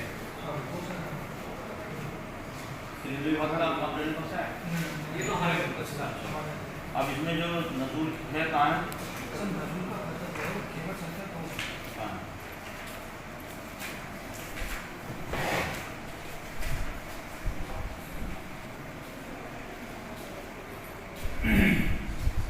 यहाँ से नजूल का शुरू होता है। कुल मिलाकर 4 कीमत है हल्द्वानी खाद क्षेत्र। पहला खानभूमि, दूसरा नजूल, तीसरा रेलवे, चौथा खानसा। यही सब नजूल का रास्ता है। अच्छा दूसरा देखिए फिर ये वो चीज है वहाँ जो इबादत का है जो करीब 35-36 वक्फ प्रॉपर्टियाँ वक्फ प्रॉपर्टियों में दो चीज़ें आती हैं।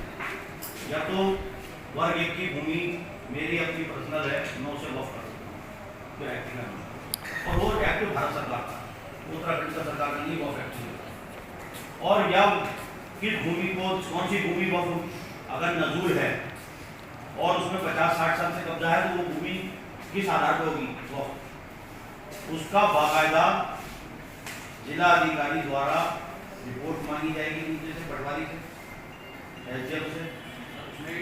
सुनिए उसके बाद यहाँ से रिपोर्ट जाती है जितनी वक्फ भूमि है उनके रिकॉर्ड पूरे आ गए हैं। वो सारी वक्फ भूमियों में जिलाधिकारी ने गजट नोटिफिकेशन शासन आदेश के लिए यहाँ से सिफारिश की है उन रिपोर्टों के आधार में कि ये मस्जिदों को वक्फ कर दी जाए क्योंकि ये नजूल भूमि है, इसका मान्यता सरकार का। ठीक साफ लिखा है ना। अब वो भी रेलवे अपना दावा कर रही है, ये तो ठीक नहीं है ना। इसका तो स्पष्टीकरण आपको देना ही पड़ेगा ना। हमने जो डिमार्केशन किया है आप क्या समझ रहे हैं कि अगर किसी की इबादत का तो वहाँ शहीद किया जाएगा क्या आसानी से हो जाएगा? वहाँ बहुत आसानी से हो जाओ। हमने तो इसलिए एक चीज ये है कि मैं आपसे दावा कर रहा हूँ कि अगर आज ये तय कर दिया जाए डिमार्केशन करके ये रेलवे की भूमि है, लोग खुद छोड़ के भागेंगे। वहाँ के लोग इंतजार कर रहे हैं कि ये पता लग जाएगा हम जो बैठे हैं रेलवे की जमीन में बैठे हैं, अगर नहीं छोड़ के चले जाए तब कह देना। लेकिन एक बात ये बताइए कि पैसा देने के बाद नजूल और इसी में फंसा है। तो पैसा देने के बाद फ्री होल्ड कराने के बाद और इबादत गाहों को जो है आप क्या नाम है वक्फ संपत्ति घोषित करने के बाद आप एक ही डंडे से पूरी आती है। ये तो रिपोर्ट आपको देनी पड़ेगी ना। आप हमें एक रिपोर्ट बना के दे दीजिए। पुराने हम सीमांकन मत करिए, आप सीमांकन आप जो है उसी सीमांकन का आप रिपोर्ट बना के दे दीजिए। जो हमने पत्रावलियाँ दी हैं उन पत्रावलियों का अवलोकन आप करिए कि ये नजूल की भूमि पे हैं, हमने इसलिए इनको फ्री होल्ड किया। ये पट्टे हैं जो दिए गए हैं और जो अनापत्ति प्रमाण पत्र दिए गए हैं ये हमारी नजूल की भूमि थी, इसलिए हमारे यहाँ दर्ज है, इस पे हमने अनापत्ति दी है। खत्म।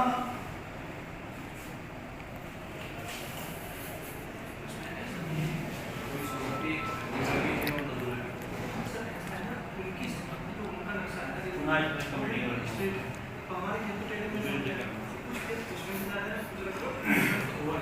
जैसे ये 897 की बात कर रहे थे वो है। हुजूर अगर अनुमति दें तो 2 लाइन बस और कहना चाहूँगा, अगर हुजूर की अनुमति हो तो। अभी आपने कहा कि हेवट की कुछ बात करी कि रेवेन्यू के रिकॉर्ड में वो संपत्ति रेलवे की है और नजूल ये नगर निगम के रिकॉर्ड में वो नजूल दर्शाई है। कुछ है ठीक है जो भी है मुझे कह रही थी तो वो तो क्लियर करना पड़ेगा ना। उसी में बोल रहा हूँ। रेवेन्यू रिकॉर्ड में आप कह रहे हैं कि हमारे पास ये खतौनी है, ये देखिए नगर निगम में के रिकॉर्ड में नजूल है, कैसे हो गई पता नहीं। रेवेन्यू रिकॉर्ड में रेलवे खतौनी। अब हुजूर आप ये पूछिए इनसे कि खतौनी किस बात का शो करती है, क्या प्रमाणित करती है?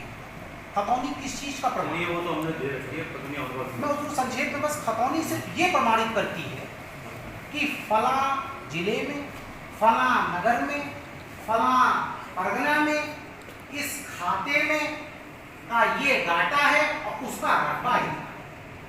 अब वो रकबा साहब सिर्फ रकबा का एरिया क्षेत्रफल बताती है। अब वो क्षेत्रफल कैसे है? 50 बाई 50 का कोई कमरा है, 25 ऐसे ऐसे हो गया। मतलब कहने का मतलब है कि आज जो रेलवे लाइन है वो रेलवे लाइन से आप पूरब में कितने हैं, कितनी दूर तक हैं, और पश्चिम में कितने तक हैं। बुजुर्ग इन्होंने ऐसा ना जो भी नहीं हमारा ये वो फैसला नंबर होगा तो उसका भाई भी ऐसा है ना, ये काम हमारा नहीं है, ये काम इनका है। और ये हमने इनको बता दिया स्पष्ट, जो हमने पत्रावली दी है उसका अवलोकन होना चाहिए। जो अनुसूची हैं जहाँ पर वो सरकारी चीज़ें हैं बनी हुई उनका क्लियर होना चाहिए। जो मस्जिद वक्फ प्रॉपर्टी है उनका क्लियर होना चाहिए। और आप जो है जो आपने किया है सीमांकन रेलवे ने किया उसकी का डिमार्केशन किस आधार पे किया रेलवे ने, वो बात की उसके आएगा तो देखेंगे ना, वो रेलवे का मामला है वो हम देखेंगे उसे। जब हमारे सामने आएगा तो उसका अगर कोई ऐसी होगी तो करिएगा, ठीक है। इन 4-5 पॉइंटों का आप करने को तैयार हैं आप? ठीक है, थैंक यू।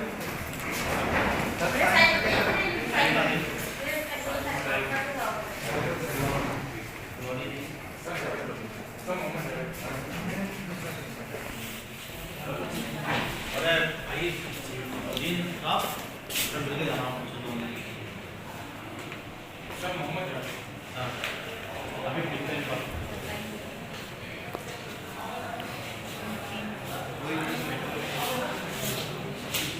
हम लोगों को कल प्रमोट करें और दूसरी बात ये हो सकता है कि हमारे शादी से लोग तो हम बीस और हमारी उनकी जैसे आ जाए इनका वैसे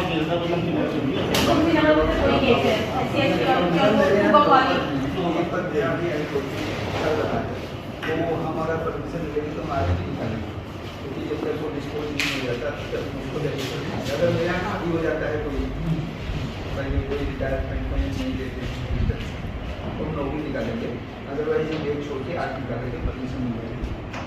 परमिशन नहीं हुई है ऐसा लोग शासन से मेरा एक अनुरोध ऐसा ना, इसमें हम लोगों को न बुलाया जाए कि ज़्यादा अच्छा होगा।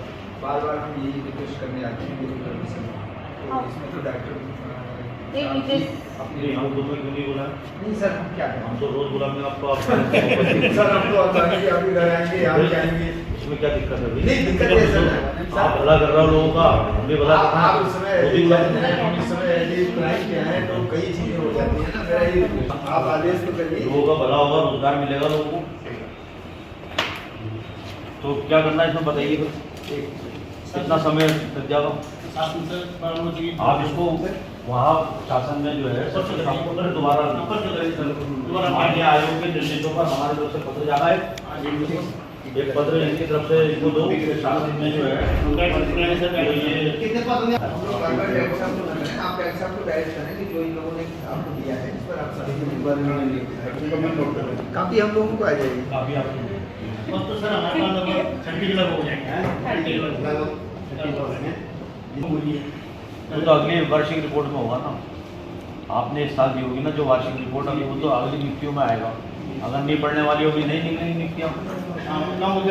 जो वार्षिक रिपोर्ट आपसे भारत सरकार या उत्तराखंड सरकार में जाती है, प्रत्येक स्कूलों से खंड के माध्यम से जाती है, जो इस बार जा रही है वो अगली बार नियुक्तियाँ मांगी जाएगी। ये तो पुराने पद हैं, ये तो देने ही देने हैं, 1950 से पहले फिर ये पद तो देने ही हैं आपको। मैं जो कह रहा हूँ समस्या यही तो है।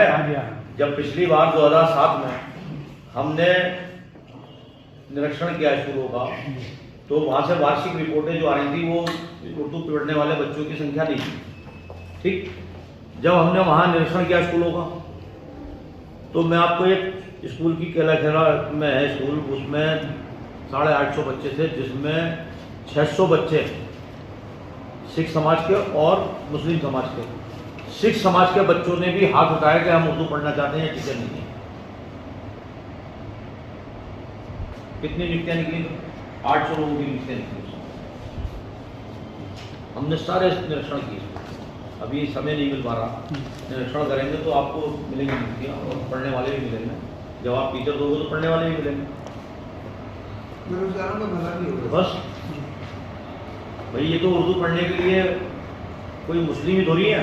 कोई पढ़ सकता आज आपके पास अनुसूचित और पिछड़ी जाति वो इसका नाम है जो है टीचर भी हैं और उनकी जो निकल रही है विज्ञप्तियाँ उनका एससी वो पढ़ने वाले नहीं है, पढ़े भी नहीं है। आप लोग पढ़ेंगे आपको रोजगार मिलेगा। आप लोग फिर अपर निदेशक कुमाऊं मंडल के प्रतिनिधि के रूप में कोई आए हैं?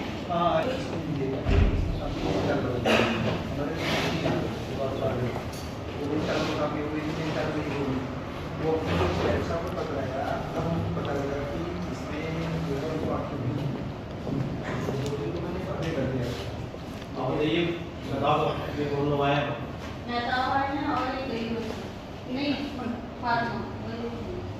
उनकी तो तुम लोगों के आगे तो निकल नहीं छुट्टियाँ एग्जाम भी हो क्या एक हफ्ते के अंदर जांच दिखाई थी तो अब उसका कोई उसमें डायरेक्शन मिले क्या जांच दिखाई थी ना उसमें जांच बिठा दी आपकी निर्देशन में जांच दिखाई थी कि एक उधर नगर की और हमारे जानते हैं सर, आप जानते हो नाइट में और नाइट में कंज्यूमर को हम मुझे आरएसटी का या नगर मीटिंग में आया जी जी तो कंज्यूमर हमारे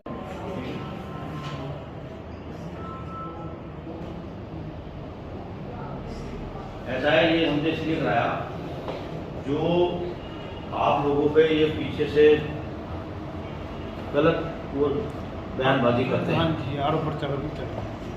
आज किसी की जुबान नहीं खुलेगी। करना तो आपने यही था, यहाँ के लोगों ने करना था, हमने तो करना ही करना था।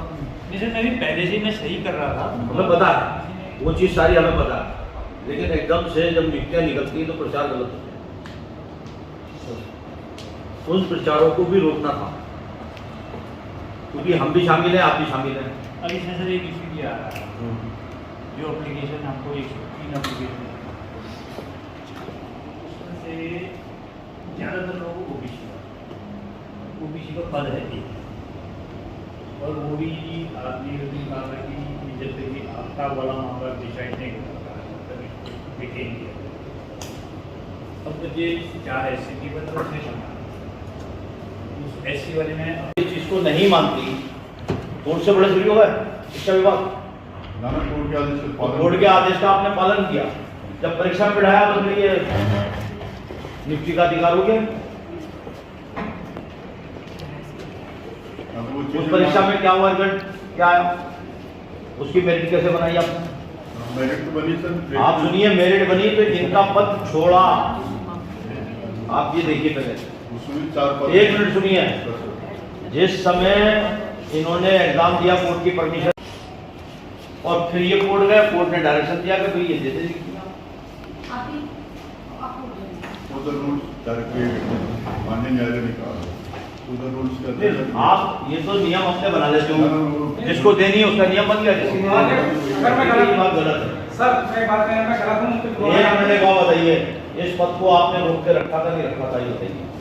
जब इनका एग्जाम हुआ, जब रोक के रखा, आपके जिला शिक्षा अधिकारी ने यहाँ पर ही काठगोदाम में ही सुनवाई के दौरान हमारी ऑर्डरशिप में है लिखा हुआ, उन्होंने कहा था ये पद आफ्ताब के लिए रोक के रखा है क्योंकि वो हाई कोर्ट गया है और उसने एग्जाम दिया है हाई कोर्ट के परमिशन से, इसलिए इस पद को रोक के रखा है। आपके जिला शिक्षा अधिकारी ने यहाँ बयान दिया, हमारे पास ऑर्डरशिप में लिखे हैं, तो आप कैसे की मान रहे हो? ये तो धंधेबाजी ही नहीं। माननीय न्यायालय ने कहा कि नहीं, दो ही चीजें आ गई हैं कि वो पद रोक के रखा है। कोर्ट ने कहा इनको परीक्षा में बैठाओ, कोर्ट ने कहा आप परीक्षा में बैठ गए, लेकिन नियम पास हो गए, तो कोर्ट ने ये थोड़ी कहा परीक्षा बैठने के लिए इसलिए कहा कि फिर करिए। उधर रूल्स लिखा है, उसमें जो नियम को नहीं मान रहा हूँ भाई, आपका आप उस पद को कब से खाली छोड़ नहीं, नियम तक क्यों नहीं आ रहा? ये 497 में हाँ अभी 2002 वाले में कैसे थे 97 की बात की पुराने वो तो माननीय न्यायालय का याद है। ये बात गलत है, यहाँ तो आपको डायरेक्शन दे रखा है। नियुक्ति के दिनांक को मैंने चलिए हम आपको आदेश कर रहे हैं। हम आप पहले थे कि सुप्रीम कोर्ट हाई कोर्ट 2002 में जो किया था वो भी कुछ दिन नहीं आप बना है। दीजिए इनका आदेश, आप 1 सप्ताह के अंदर नियुक्ति दीजिए, क्योंकि इनको परीक्षा में जो है माननीय न्यायालय के ऊपर माननीय न्यायालय के आदेश पर इनको परीक्षा की अनुमति दी गई थी। और ये परीक्षा सफलता कर देंगे। मेरिट पे ही आते थे, जो जिला शिक्षा अधिकारी द्वारा माननीय आयोग के समक्ष पूर्व की सुनवाई में अपने बयानों में कहा कि ये अतिरिक्त पद जो है आपके लिए छोड़ रखा है।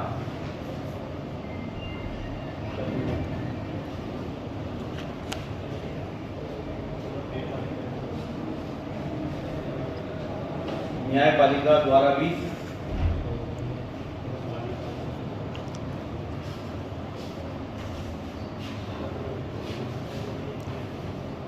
नियम के अंतर्गत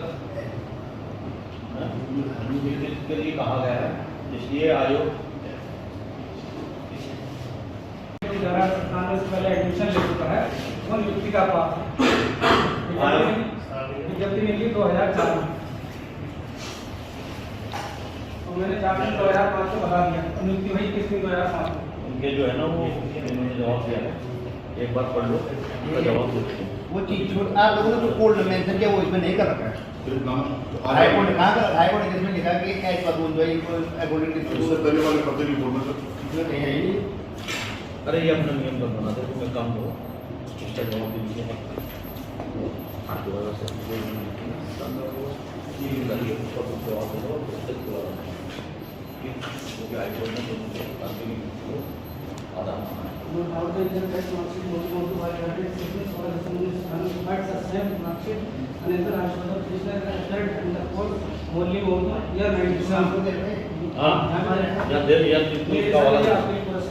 हवाला देना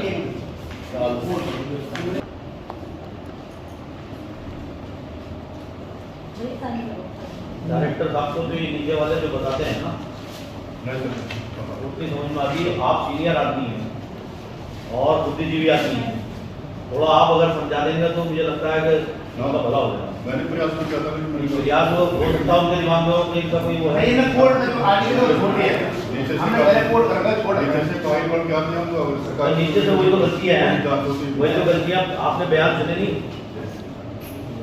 आपने बयान अभी सुने होंगे कि हमारे उधमसिंह नगर में नहीं हुआ, अब कहीं कुछ हुआ होगा। नियम तो एक है ना, नया नियम है। के द्वारा बुलाया जाए एक जनरेटर 2018 में पट्टी वाली धर्मपाल बात में बोलने लगा पट्टी वाली धर्मपाल रंजीत अमरार शमशेर रंजीत परमीत ने लेकर इनसे गुरुद्वारे में काम किया और एक और जनरेटर छिपा लिया जनरेटर ये दे रहे होगा। तो इस संबंध में इनके द्वारा कोई शासन जनरेटर इसके सामने किया वहाँ कोई शासन नहीं। और 2020 में ही धर्मपाल द्वारा इनके ऊपर एक अभियोग पंजीकृत कराया था। मेन जनरेटर का मामला है सर, इनके द्वारा भी एक मुकदमा दर्ज करा गया था 2020 में ही और रामजनी का, तो वो फर्जी पाया गया था, उसमें फर्जी दिखाया गया, तो सीबीआईडी का आदेश हुआ। ठीक है, उससे आपका कोई लेना देना नहीं है। आप जिस जनरेटर की बात कर रहे हैं उसकी बात करिए। जनरेटर की ऐसा है, आपके 1 मिनट 6 दिसंबर 2021 को हमारे निर्देशों पर एक जांच रिपोर्ट आपके वरिष्ठ पुलिस अध्यक्ष उधमसिंह नगर द्वारा की गई, जिसमें साफ लिखा है पैरा नंबर 3 में, इसी क्रम में उक्त गांव के गुरुद्वारा निर्माण कार्य के दौरान धर्मपाल द्वारा धार्मिक कार्य के महबूब की सहमति से जनरेटर लिया गया ना ज्ञात हुआ है। वही दूसरी ओर महबूब द्वारा ग्राम मलसी स्थित गोदाम में 3/60 में मलसी निवासी नवजोत सिंह उर्फ जोत सिंह को किराए पर दिया गया जाना ज्ञात हुआ है। ठीक, ये साफ लिख रहा है, इनको जनरेटर दिया उसको, इससे ज्यादा प्रमाण क्या चाहिए? ये जैसे पहले रिपोर्ट आती है, उसमें खुद लिख रहे हैं कि ग्रामीण और जो होते हैं उन्होंने बताया है कि जनरेटर को दिया गया काम करने के लिए। अब प्रमाण क्या चाहिए आपको? इस रिपोर्ट को पढ़ लो आप।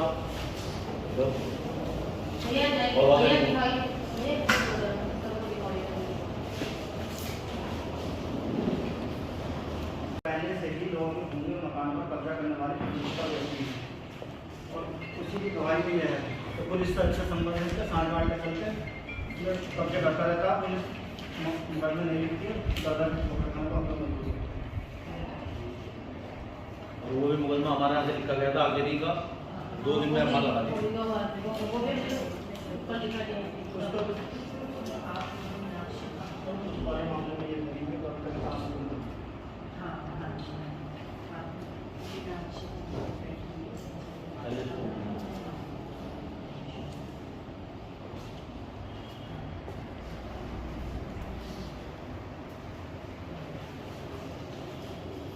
जनरेटर की रसीद वगैरह GST दी है मैंने। कितना बड़ा जनरेटर था ये? 7.5 किलो बात लगभग 7.5 किलो बात 44,000 रुपये का खरीदा था मैंने। पेमेंट चेक से लिए फिर भी नहीं होता।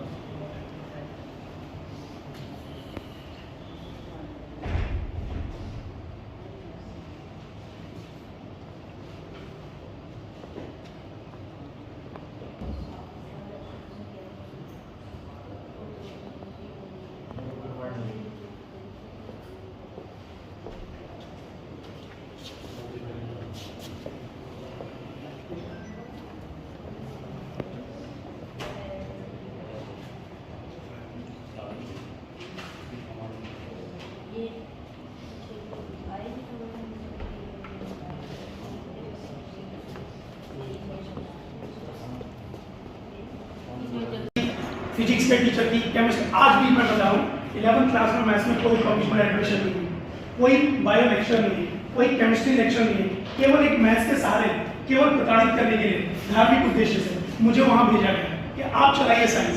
क्या ऐसा संभव है सर कि केवल एक मैथ्स टीचर होने के नाते एक आदमी वहाँ साइंस फैकल्टी चला सकता है? केवल मुझे प्रताड़ित करने के लिए और कुछ इसका ध्येय नहीं है। ये तत्कालीन सीओ साहब के द्वारा ऐसा दिए गए। मुझसे छात्र की उम्मीद की जाती है। माननीय वर्तमान सीओ साहब आए, मैं उनका परम सम्मानित कहते हैं। उन्होंने छात्र में मुझसे कहा, मैंने छात्र में ज्वाइन किया सर, लेकिन पूर्व जो सीओ साहब ने जो मेरे साथ किया वो बिल्कुल मेरे साथ बहुत बड़ा अन्याय है। अगर छात्र की बात करते तो बताइए, 10 साल से जिस स्कूल में एक साइंस फैकल्टी नहीं चली, कभी वहाँ मैं साइंस फैकल्टी में बच्चे नहीं हुए, अचानक 11 बच्चों उन्होंने तत्कालीन प्रधानाचार्य उसी समय बच्चों के एडमिशन की लिस्ट मंगाई। जब बच्चों का एडमिशन करें तो हमने 3 दिन के अंदर वो लिस्ट मंगाई और रजिस्टर मंगाया, एडमिशन के जितने भी फॉर्म मंगाए आयोग में। और आयोग में जब वो देखे गए तो उनके एडमिशन के फॉर्म जो थे वो रिजल्ट आने से 4 दिन पहले गए थे। सुनिए, और प्रिंसिपल ने उसमें लिख करके दिया है कि साहब ये गलती हो गई, किसी के दबाव में मैंने ये कर दिए, किसी के दबाव में कर दिया, हमें लिख के दे रखा आपने, हम चाहते तो कार्रवाई कर देते। एक बात बताइए, बच्चों का रिजल्ट नहीं आया और वो एडमिशन हो नहीं सर, मैं 12th की बात कर रहा हूँ। नहीं, वो अब तो आपकी बात आप करेंगे, अभी की बात कर रहा हूँ। सुनिए, वो तो हमने भी इनसे रिक्वेस्ट किया, हमने भी ऑर्डर करा उसमें। माननीय मुख्यमंत्री जी का कहना था कि भाई वो बच्चे हैं भेज दो, हमारे यहाँ जमा हुआ है, हमने भी यहाँ से लिखा कि भाई तुम वहाँ ज्वाइनिंग करो बच्चों के हित में। हमारा सही पत्र गया, सहयोग कर रहा है, उन्होंने सहयोग भी कर रहा है, बाहर भी रहे हैं। लेकिन ये बात ठीक है कि अब जो हुआ है इनके साथ, इसमें फिजिक्स और केमिस्ट्री के लिए डायरेक्टर साहब की मेरी बात हुई थी, तो वो कह रहे थे मुझे माननीय मुख्यमंत्री जी का आग्रह है कि वहाँ पर साइंस स्कूल खोली जाए, तो वो फिजिक्स और केमिस्ट्री के नए रिक्रूटमेंट या पदोन्नति जो संभावित है उसे टीचर भेजे।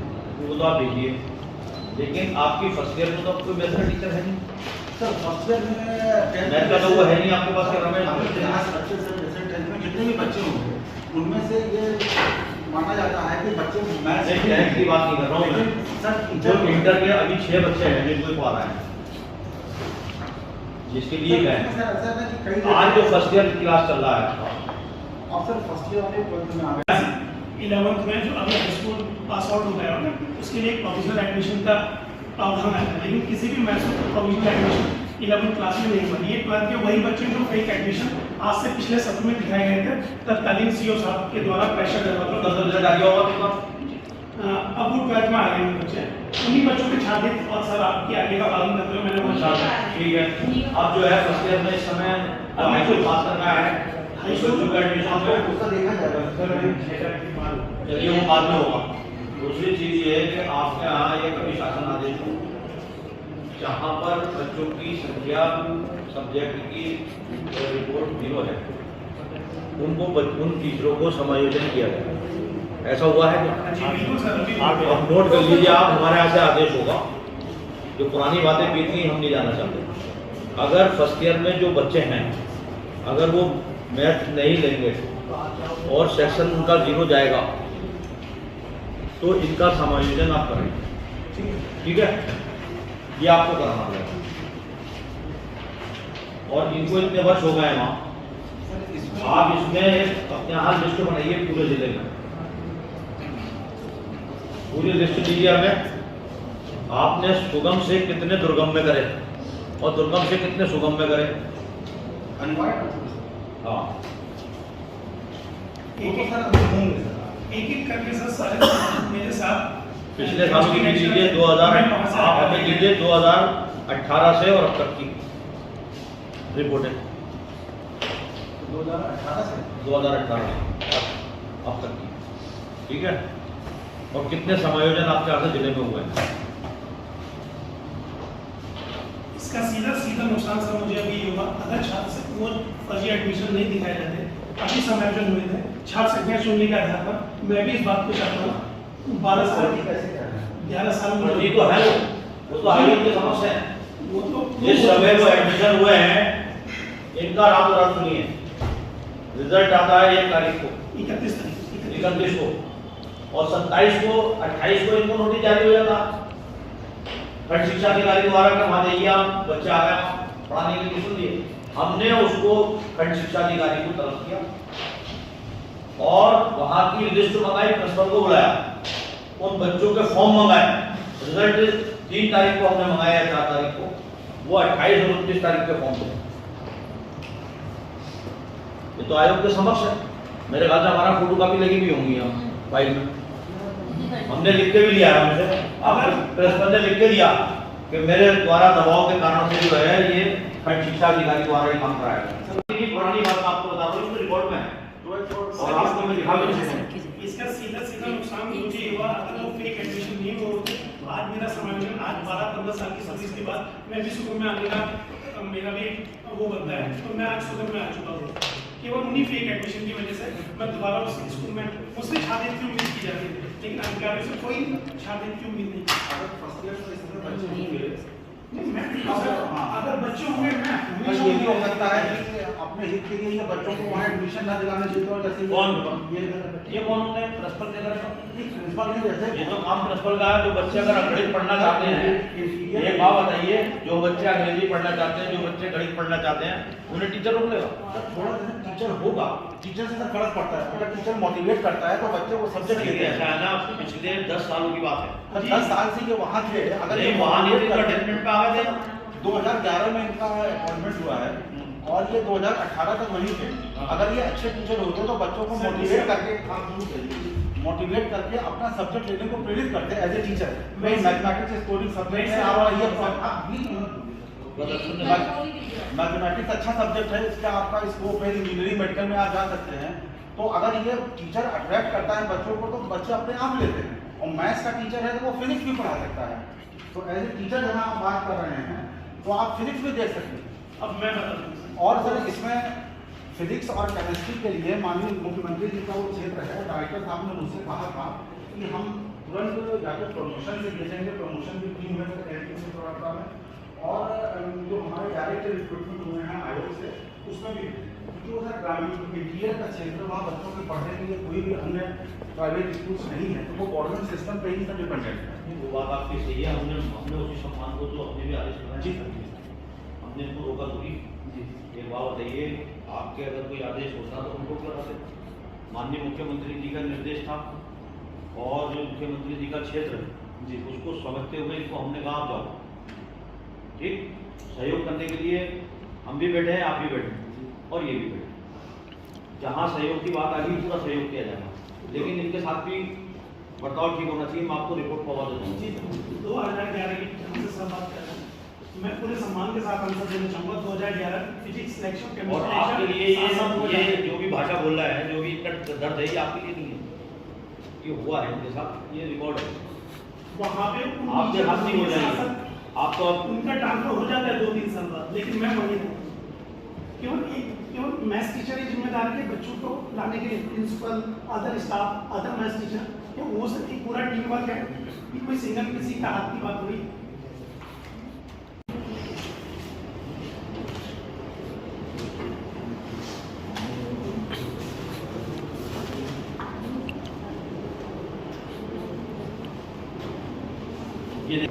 ये मुख्य शिक्षा अधिकारी का पत्र है, 1/4 का, 2020 का, और रिजल्ट का बता 31 तारीख को, और ये 1/4 को देते हैं इनको तुरंत भेजने का।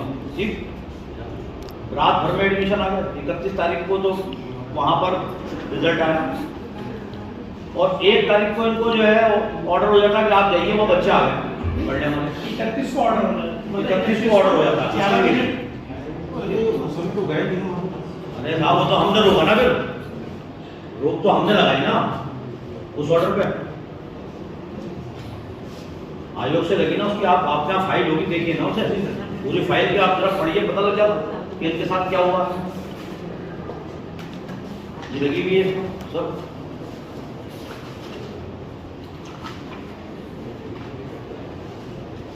बच्चों के एडमिशन की लिस्ट भी लगी,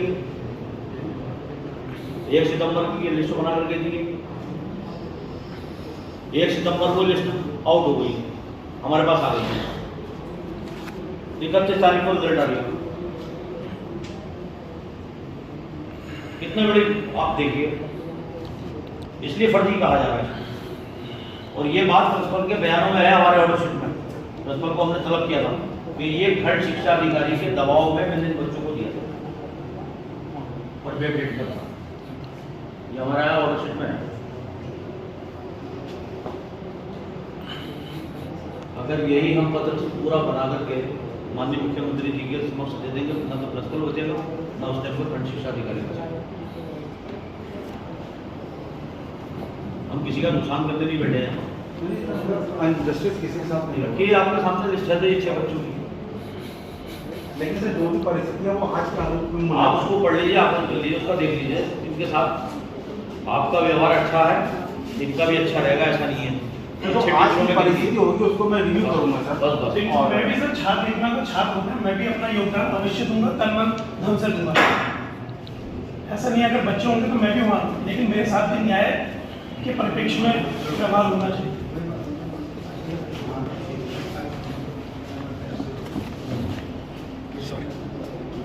इसमें आप जो है हमको दे दीजिए सब जो हमने मांगी है 2018 से, जितने समायोजन लिखे हुए हैं और जितने टीचर सुगम से सुगम आए। उन्होंने ये कहा कि जैसे प्राइवेट स्कूल बनेगा उसके बाद हम अपना पक्ष रखेंगे, उसके बाद जल्दी से जल्दी इसका निर्णय इनके हिसाब से चुनी चलेगा। पिछली बार सर अभी राउंड में मार्च में लगाई थी और अप्रैल में, ये क्या मतलब है, जुलाई में स्कूल खुलेगा तो समय भी तो हमने जुलाई में वहाँ लगाई थी ना, बात अप्रैल में वहाँ लगाई, तब भी मैंने यही लगाया। ये अंतिम अवसर पे भी कहते डायरेक्ट पूरी हो जाना, एक सप्ताह के अंदर वो अपना पक्ष जो है कमेटी के सामने रखें, और ये अंतिम अवसर है।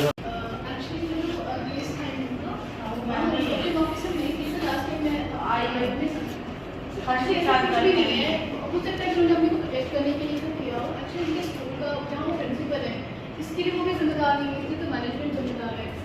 तो स्कूल से वो था कि जिनकी डायसिस और मान्यताएं यूपी से हैं, आगरा डायसिस से उन्होंने एनओसी सरकार से, तो जब से हमारा स्टेट आया तब से उन्होंने एनओसी तो ली नहीं है, और ना तो इनकी 1 to 8 एप्लीकेशन है सर। एक्चुअल में ये है सर, अब ठीक है कोई बात नहीं, सबको प्रोटेक्ट करना चाहता है, लेकिन ऐसा था कोई मुझे है किसी जगह कोई भी दुर्व्यवहार नहीं है।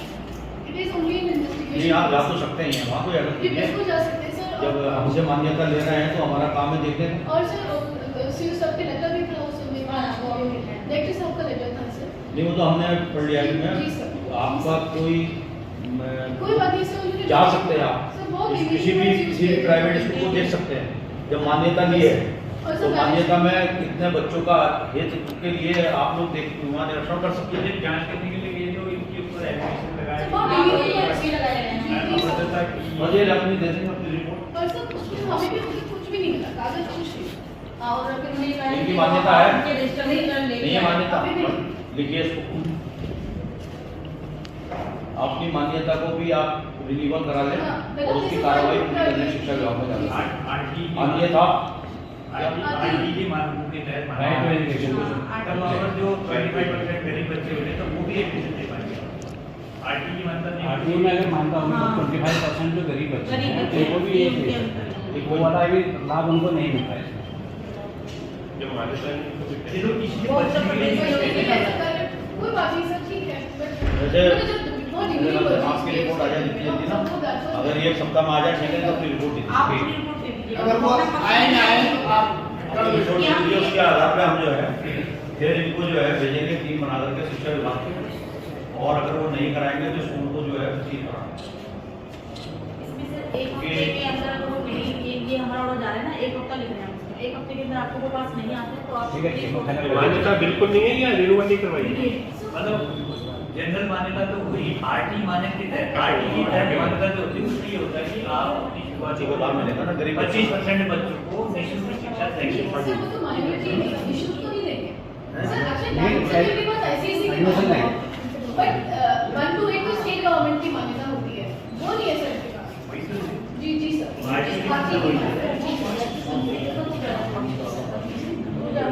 आप इनको जो है ना मैडम आप अपना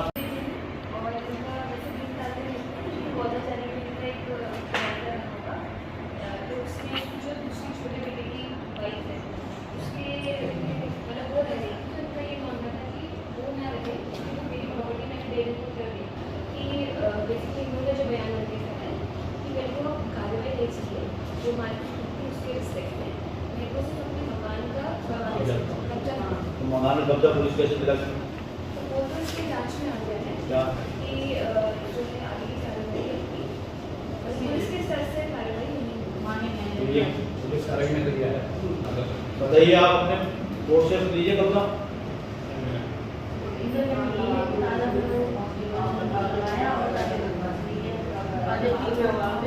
आप बताओ, आप बोलो इधर से। आप इनको बता दो ना क्या कह रहे हो। कोर्ट से कार्रवाई करेगी, कोर्ट में कार्रवाई कोर्ट में नहीं करेगी, कोर्ट में नहीं करेगी।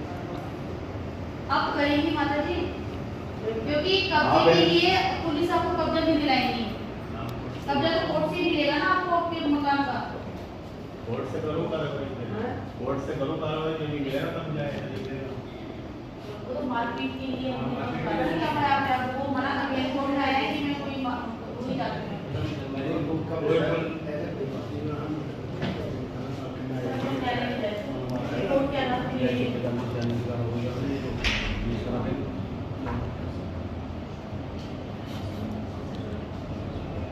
तो 145-46 की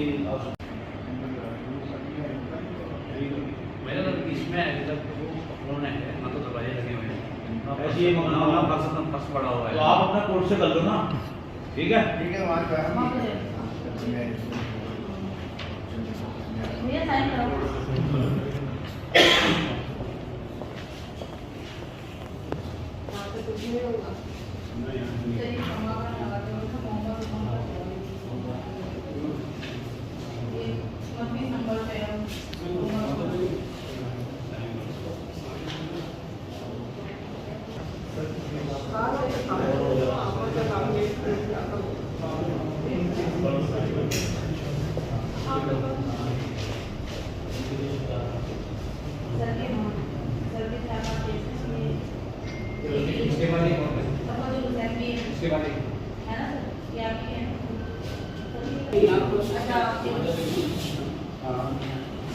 ये सर्टिफिकेट और मेंटेनेंस सीएल फाइल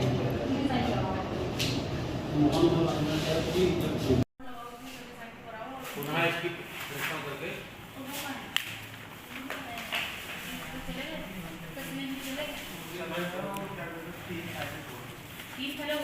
क्यों? वो उन्हें पता नहीं जल्दी हो रही जाना पड़ेगा, वो उसके सुनवाई से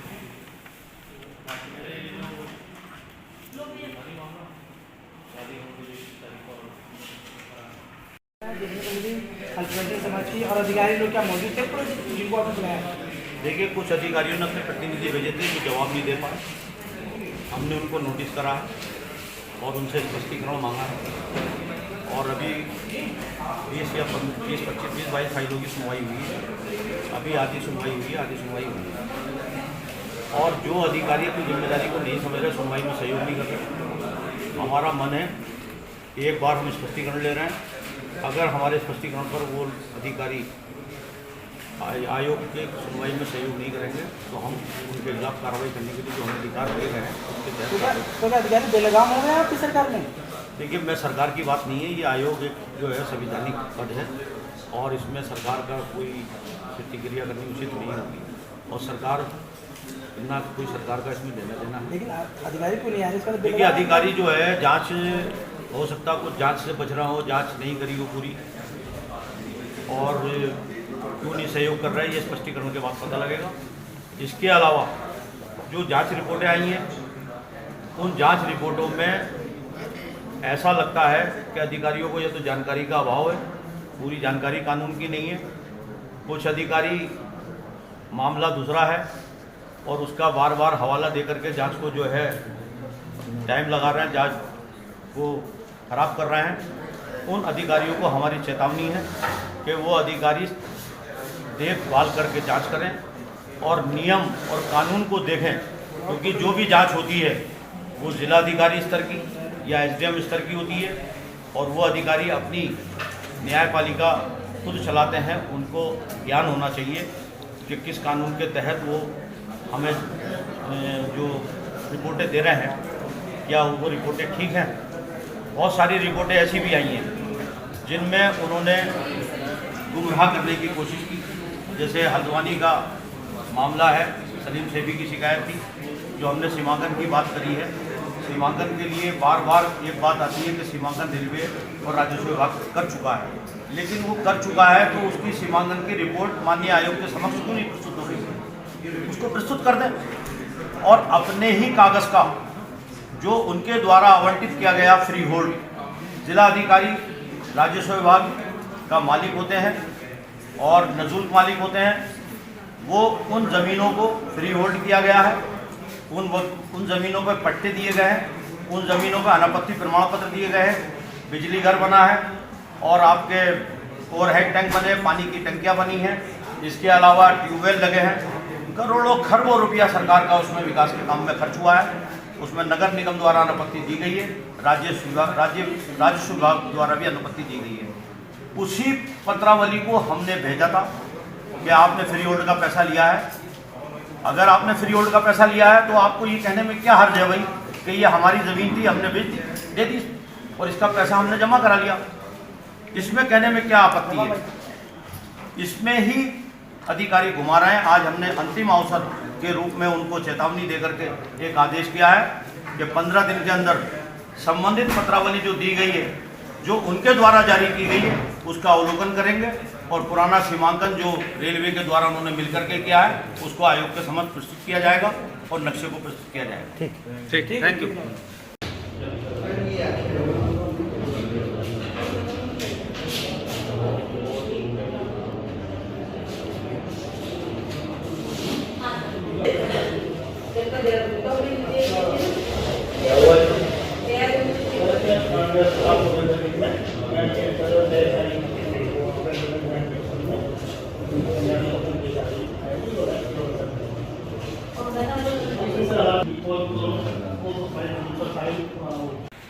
तो साथियों, इस समय हम लोग हैं अल्पसंख्यक आयोग की सुनवाई के दौरान और उसके बाद में हम लोगों ने सब चीज़ें दिखाई।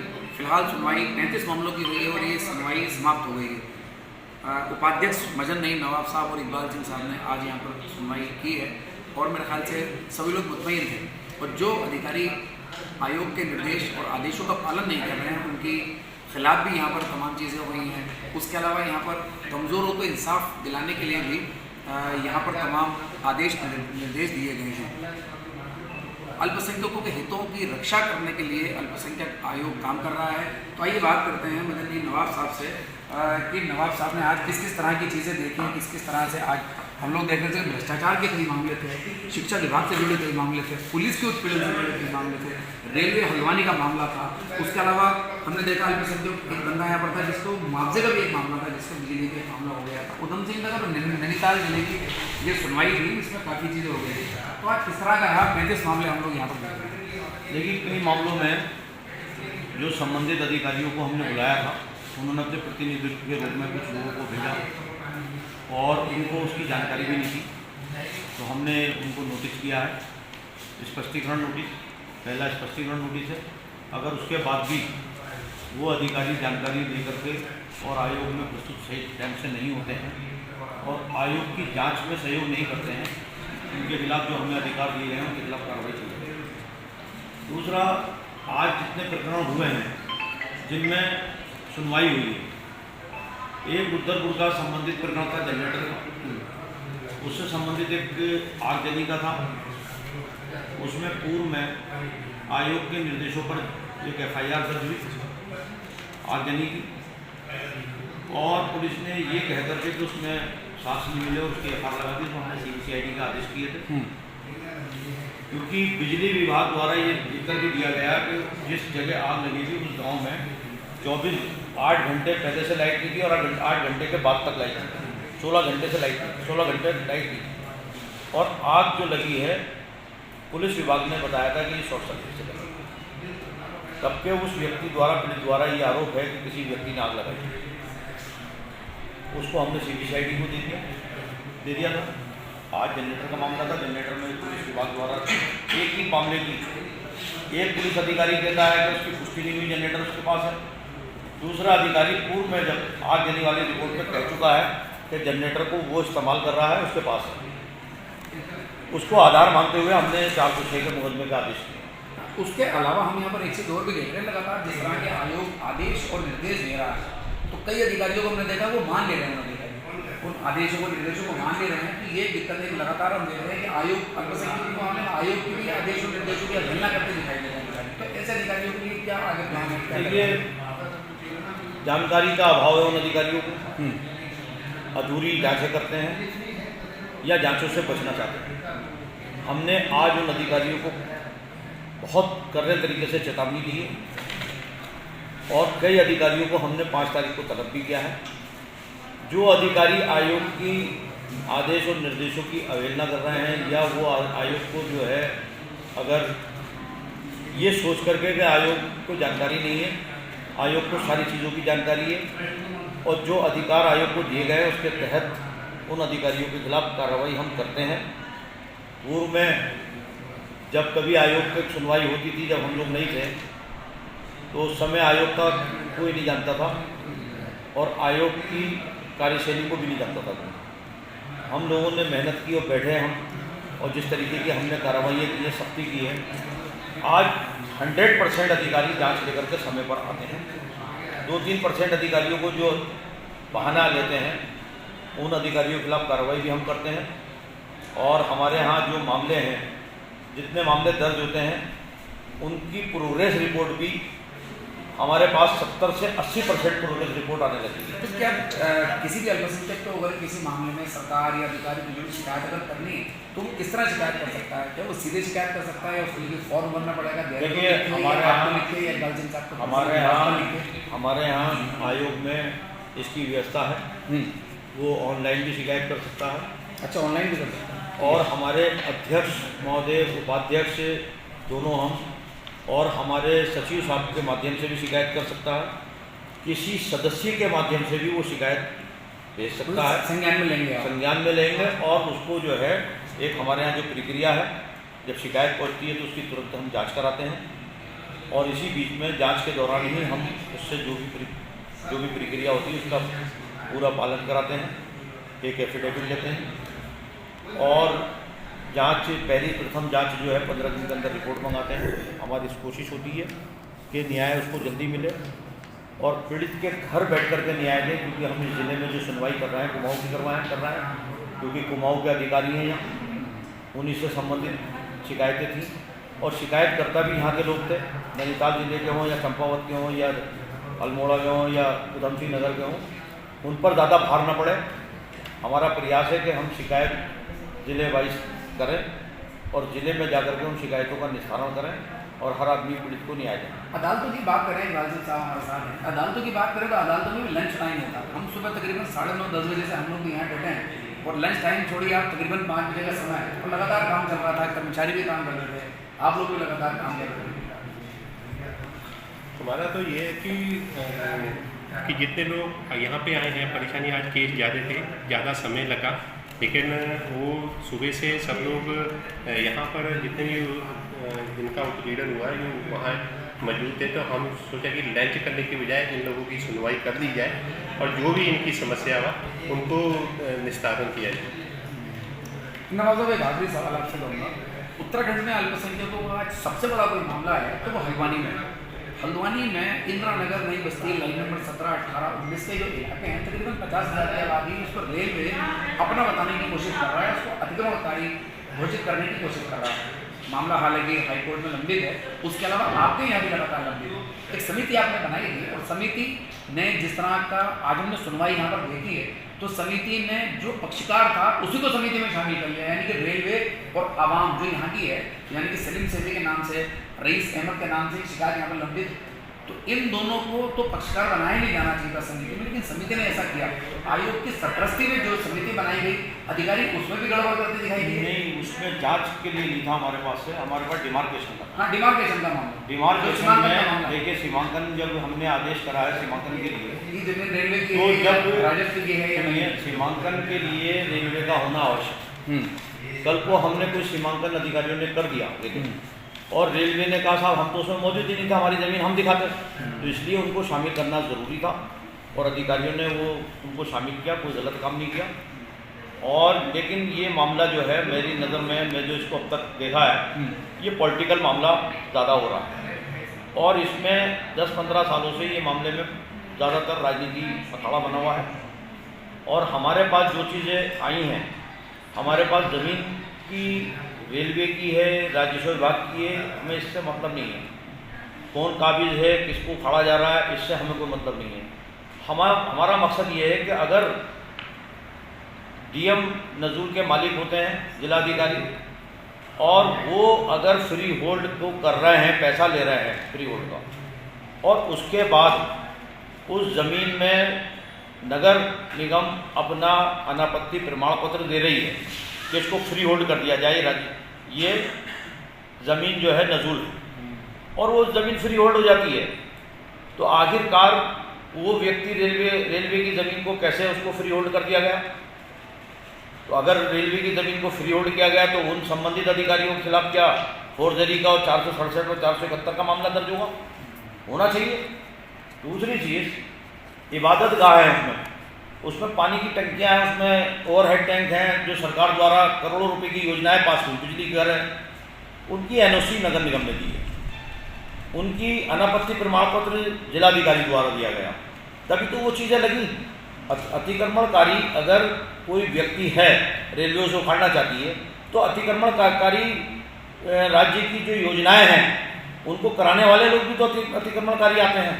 दूसरी चीज़, इबादत गाह है, उसमें वक्फ संपत्तियाँ गिनवाई गई हैं, उन वक्फ संपत्तियों को, मंदिर भी है उसमें, मंदिर भी है, ट्रस्ट की जगह है, और जब मंदिर मस्जिद है उसमें, और मस्जिदों को वक्फ किया गया है, इबादत गाहों को वक्फ किया गया, वक्फ के मकान है, उसका गजट नोटिफिकेशन शासन से हुआ है, और वो गजट नोटिफिकेशन ऐसे नहीं होता है, या तो वो वर्ग एक की भूमि होती है, मेरी अपनी भूमि अगर मैंने वक्फ कर दी, या उसके वक्फ कमिश्नर जिलाधिकारी और शहर का वक्फ कमिश्नर उप जिलाधिकारी होता है, उनकी रिपोर्ट के अनुसार शासन आदेश हुआ होगा, उनकी रिपोर्ट के अनुसार वो वक्फ हुई होंगी, और उन्होंने जो रिपोर्ट दी होगी उसमें साफ लिखा होगा कि उस भूमि को क्या, उसका भूमि का उसमें कौन सी भूमि है, वो वर्ग 1 की है या वो नजूल है, राजस्व विभाग की है। अगर रेलवे की भूमि अगर उन अधिकारियों ने लिखा तो कैसे वक्फ होगी, ये प्रश्न है। ये इसको तय करना हमारा काम है। हमने उनसे ये कहा आप इस चीज़ को तय करिए कि ये भूमि अगर आपकी नहीं है तो आप लिख करके दे दीजिए कि रेलवे की भूमि है, हम इसको समाप्त कर देंगे। आपने वक्फ की रिपोर्टें क्यों लगाई, या आपने उसको फ्री होल्ड किया, हमने उनसे इसका सवाल का जवाब मांगा, उन कागजों का मूल्यांकन करने के लिए कहा। और अगर उसमें कोई सीमांकन रेलवे द्वारा किया जो उन्होंने न्यायपालिका में बताया है रेलवे ने, तो उस सीमांकन की कापी हमारे पास आ जाएगी, उसका अवलोकन हो जाएगा। कितने दिन का समय दिया है, क्या इनको कुछ कहा है? 15 दिन का समय उनको दिया है। अच्छा, 15 दिन का समय दिया है उसका अवलोकन कर सही रिपोर्ट आपको पेश करने की। तो मतलब राज्य के अल्पसंख्यक की उम्मीद कर सकते हैं कि आयोग के सरपरस्ती में उनके साथ अन्याय नहीं होगा जो भी इस दरवाजे तक आएगा। नहीं, हमारे पास अगर कोई प्रार्थना पत्र आएगा तो हम उसका निस्तारण ईमानदारी से करेंगे और निष्पक्ष करेंगे। हमारे लिए वो व्यक्ति सर्वप्रिय है जो ईमानदारी से आयोग में आ रहा है और उसको न्याय मिलना चाहिए। हमारे साथ बात करने के लिए बहुत बहुत शुक्रिया। तो साथियों, हम लोग इस समय बात कर रहे थे इकबाल सिंह साहब से और मजन्नई नवाब साहब से। ये दोनों लोग आज उपाध्यक्ष हैं और अध्यक्ष महोदय आज अनुपस्थित थे, तो उनकी गैर मौजूदगी में आज इन दोनों ने ही यहाँ पर न्याय करने की, सुनवाई करने की, निर्देश देने की कोशिश करी। तकरीबन 35 मामले आज यहाँ पर सुनवाई पर थे और लगभग सभी मामलों की सुनवाई हुई। कुछ लोग जरूर अनुपस्थित थे, तो उनको अगली तारीख देकर उनको बुला लिया जाएगा। आयोग के कर्मचारी हों या अध्यक्ष उपाध्यक्ष हों या सदस्य हों, पूरी मेहनत से काम कर रहे हैं और अल्पसंख्यकों के हितों की रक्षा करने के लिए जो संवैधानिक तौर पर आयोग बनाया गया है वो यहाँ पर आज उसकी कार्रवाई हम आपको दिखा रहे थे। आपको हमारी ये कवरेज कैसे लगी बताना ना भूलें और खबर 7 के फेसबुक पेज को आप लाइक ज़रूर करें और यूट्यूब चैनल को सब्सक्राइब ज़रूर करें। हमारी इस कवरेज को लाइक कमेंट शेयर ज़रूर करें। साथियों, मैं चलता हूँ, मैं आपका दोस्त, आपका भाई, मैं सरताज आलम, खबर 7 हल्द्वानी।